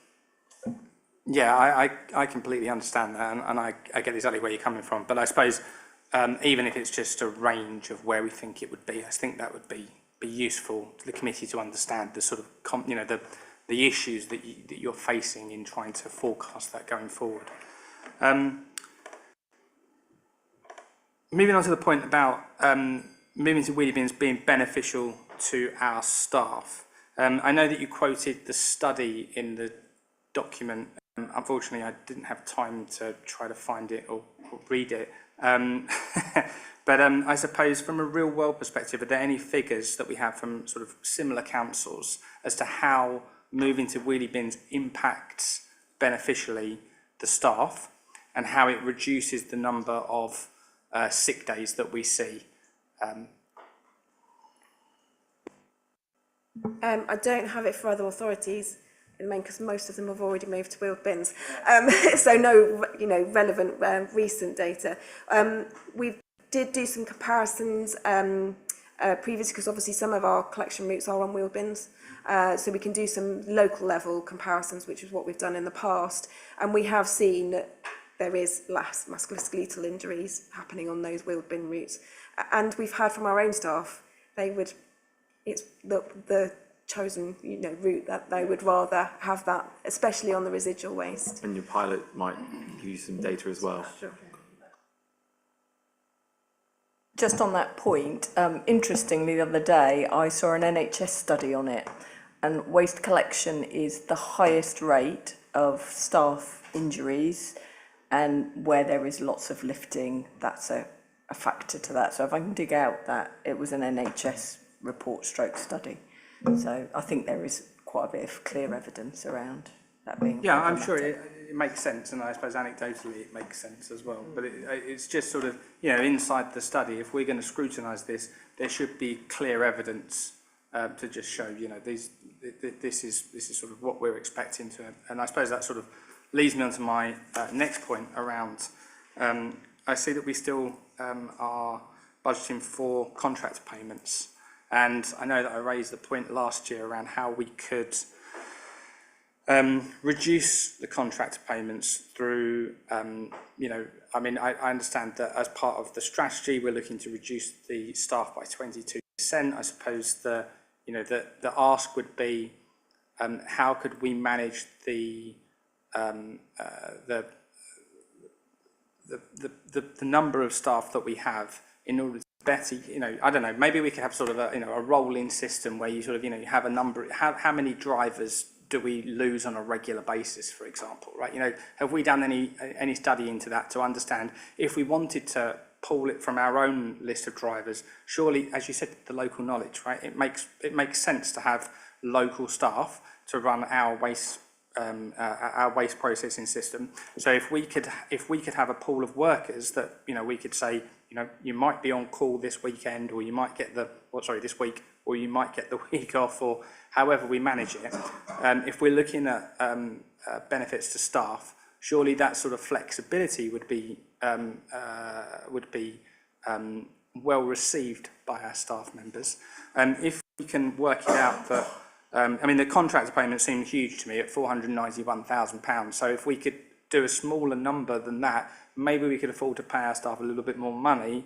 And, you know, I'm just, how could we work that out? And have we actually done any analysis into how we could do that to remove those payments? And I will let you answer. Yeah, so I'm itching to answer because the contractor payments isn't agency. Okay. It's to do with material handling. Okay. So it's the cost is going up because there's more sorting. Right. So, but to your point, we have done work, detailed work. We know what the average sickness absence is for a team leader, for an operative. We know how much holiday they're going to take in a year. So we've taken all of that into account, and we've built our staffing on that basis. And we still need agency staff. I think there is still, I still think there is an element of agency staff because there are peaks and troughs. Okay. So whilst you can cover majority of the year, there are certain times of the year where sickness absence goes up or holiday, although we cap it, it's still very, very tight. Okay. And when I've talked again to my peers and other authorities, there's always an agency budget just because you need that cover.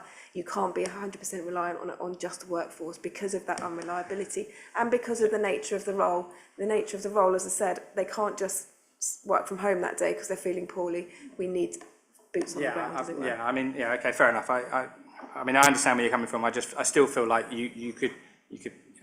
I don't want to say it's a job, but I still feel with it that you could manage the workforce more effectively if you had full-time workforce rather than bringing in agency staff. Do we have the figure on how much we spend on agency staff? Is it in the document? I couldn't find it. Okay, fine. Would that need to be added into the document? I think that would probably be a good idea for us to add that in to see how much we spend. It's a recommendation that Cabinet, Yeah, Scrutiny can make, sorry. I understand, that wasn't, fair enough. That's a potential recommendation that I think that we should have. Along with, I also noticed with regards to the MRPs, the interest, you state that they're not included in the, obviously in the recycling vehicles because of the fact that we still haven't decided which ones we're going to get. I do think that it's important that that is included, and I feel like that's another recommendation that we need before we can sort of sign off on anything. At any point, we have to make sure that those are in, and I'm sure they will be. But at this stage, you make a point of saying they're not in there. So I suppose the recommendation would be that we make sure that they are in, even though you've acknowledged it. So can I come back on the MRP and the vehicles? Yeah. We do know what we need because that is set out again within the report. It's just the, as Chris has explained, it's the mid-term financial forecast and the capital programme impact, hence why we've separated it. So if I can just reiterate the point. In terms of adding the agency budget to the report, I don't know what context to add that in, if that... Well, surely it impacts the cost and the running costs of the... It does, and we've incorporated that into the savings. Into the into the staffing cost, you mean? Yeah. Okay. Yeah. All right, fair enough. So okay, but we couldn't split those two numbers out so that we know how much we're spending on staff and how much we're spending on agency, permanent staff versus agency staff. Right. Okay. Is that okay? Yeah. Yeah. 9:40, colleagues. Just want to bring that to our attention. But you happy, Councillor Rowe? Okay. All right. I'm going to look to other members now. Thank you very much for your patience, Councillor Scordis. Thank you, Chair. I mean, I cheekily had sight of this beforehand because I'm shadow waste for my group. What I did want to comment on, though, was there's been a lot of comments made about wheelie bins. I think it's fair to say they're similar to cycle lanes. Some people want them, stay quiet about it. A loud majority don't want them and get very loud about it. Most people are pretty ambivalent, long as their waste gets collected. But there won't be an MP moaning about cyclists not using the lane with regards to wheelie bins, a former MP, sorry. But we had this in our ward in 2016. Barn Hall, people didn't want it, really kicking off, saying they're never going to vote for us, all this stuff. And then a couple of weeks later, apologising to us, saying it's the best thing they've had. No more black bags being ripped open by foxes. They're really easy to manoeuvre. People are not spraining their arms. You know, Ipswich would have an epidemic if wheelie bins were so hard to manoeuvre. We have areas with steps where people get them up and down. So my feeling is, don't pander to this kind of anti-wheelie bin feeling. It's just bizarre. I mean, looking at Castle, being honest, I wouldn't stick Roman Road and Castle Road top of exclusion. Brook Street, definitely. Dutch Quarter, Maidenborough Street, yes, definitely, that's going to be a problem. Actually, bits of Castle and Roman Road aren't too different from Newtown. And just give you an example of people's feelings, we were walking around with residents on the new Paxman Park estate, wide pavements, no trees in the way. People were asking about the waste consultation, and I said, oh yeah, you'll probably get wheelie bins. And they looked at me and Councillor Smalls like we'd murdered a baby. It was complete shock and aghast, oh, how can we have wheelie bins? And I was looking at, guys, you've got huge pavements, you've all got side access, there's no issues here. So you're always going to get that argument from people about why they don't need something. So just making that aware for people, they're not the end of the world, they're easy to manoeuvre, we've got assisted collection in place if people need it. We all get a bit of brunt for it initially, but actually people get on with it. Black bags are an obstruction on the day, just as the wheelie bin will be an obstruction on the day. Black bags are very ugly. Wheelie bins aren't great to look at either. But you're replacing it with a easier solution from what I can see. So I'll just part it with those comments there, Chair. And thank you, Councillor Scholars, and it's worth pointing out for those that are watching at home that you are a county councillor who represents an urban patch and a diverse urban patch, so you've got useful insight. Councillor Rowe, quickly. Yeah, I was just going to say, I'm sure Councillor Scholars is right, and I'm sure everyone will love their wheelie bins at the end of it, but it does, I'd just like to raise the point that it is amusing that we're taking a decision to have the wheelie bins put in around the time when there are no local elections. An observation made. Okay, right. Do I have any other questions? Right. So, you're going to have to bear with me, but thank you very much, colleagues, friends, all coming, and Councillor Goss, good to see you. We had some sort of recommendations there, and I'm just going to try and get clarity on if we've got consensus and agreement over this, and if it's all possible. So, there was a suggestion that we should recommend that local plan committee undertakes a piece of work to explore the retrofit and the future implications on street scene and practicalities of the introduction of more wheelie bins. Does that surmise it? Is that fair? Yeah. Okay, so Mr. Clark, the local plan committee undertakes a piece of work to explore the retrofit and future implications on the street scene and the practicalities of the introduction of more wheelie bins. Okay, we had a suggestion, and I think it was received favourably from Mrs. Tanfield, that we would see, or at least Cabinet would get to see, a breakdown of the agency staff costs within a future report. Was that your one, Councillor Rowe? I think that's pretty uncontentious. I'm looking around and I don't see dissent. Okay.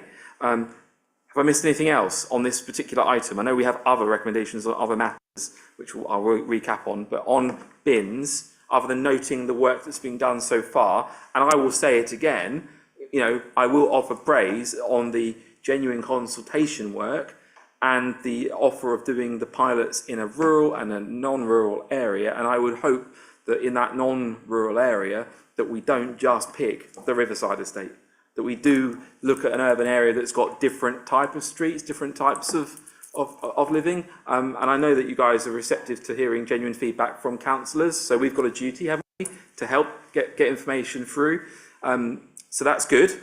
Councillor Rowe? Do we need to make a recommendation around the MRP that I made, or will that just happen anyway?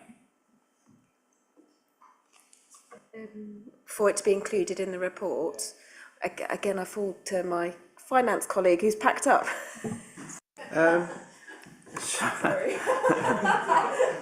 Sorry, when you say the MRP, you're on about the underlying assumptions on how that figure is derived, because it's already in the report. I'm slightly... No, on the fleet, it's not for the fleet. You make an explicit point that for the fleet it is. Yeah, sorry, that would be included in there as a matter of course in the in terms of the fleet strategy. So that feeds into the capital programme. So before any decisions made, that would be there. That's all in there. Okay. That'd be in there as a matter of course. And I think it's worth worth re-emphasising that that would be in the capital programme anyway, regardless of whether we were changing the way, the waste strategy. So. Thank you. Okay, Deputy Chairman, what have I missed on this item? On this item, we were promised a briefing note on the modelling undertaken by Roberto and also on the trading of recyclables. In confidence to this committee in circulation. Yes. Very good, thank you. Okay, thank you very much. That concludes that item. Let's just go back though a step and make sure that I'm correct, that we're all on board and that the clerk gets it noted. The other recommendations as a consequence of tonight's meeting were that, well, it was my suggestion that we invite the monitoring officer to give this committee a briefing in confidence on alumno, because in the nicest possible way, I don't want Mr. Short to keep having to come here.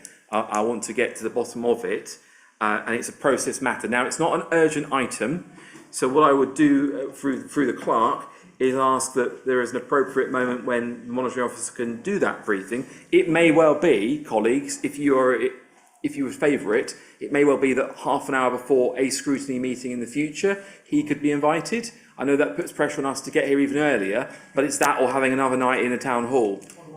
That's a fair point. Convening online, and actually, as long as there's a few of us there who can make it, I think that's appropriate. So we'll do that. And then there will be on the HRA matters. Sorry, I'm not pointing at you. I don't mean to. But on the housing revenue account, we're going to get an interim report which includes some more figures before Christmas. That was agreed by Mr. Sullivan that would be possible. What else have I missed, Mr. Deputy Chairman? The portfolio holder was going to provide a report. Sorry, Mr. Deputy Chairman, what have I missed? Councillor Smith was going to provide a report on modular buildings. He did say that he'd looked into it before, and that the timescale and planning involved meant that it was not worth doing it, but you want to see some evidence of that in his workings. He said he got a report on it, which he could syndicate. Let's have that then. Yeah. That's fine. Do I have any other recommendations tonight? Okay, congratulations. We did it finish before 10 o'clock. Thank you very much. I know. The main part of the meeting is done. Okay, but we're all going to be here in a month's time. And one of the matters on the issue is the climate emergency. What else do you need to tell me, Mr. Clark? 5-year fleet strategy will be coming as well. Is panel happy for me to work with Rosa and to schedule that at the appropriate juncture for the panel's work programme? Yes. And do we have any other business? We have a couple of matters. I just need to get the panel sign off.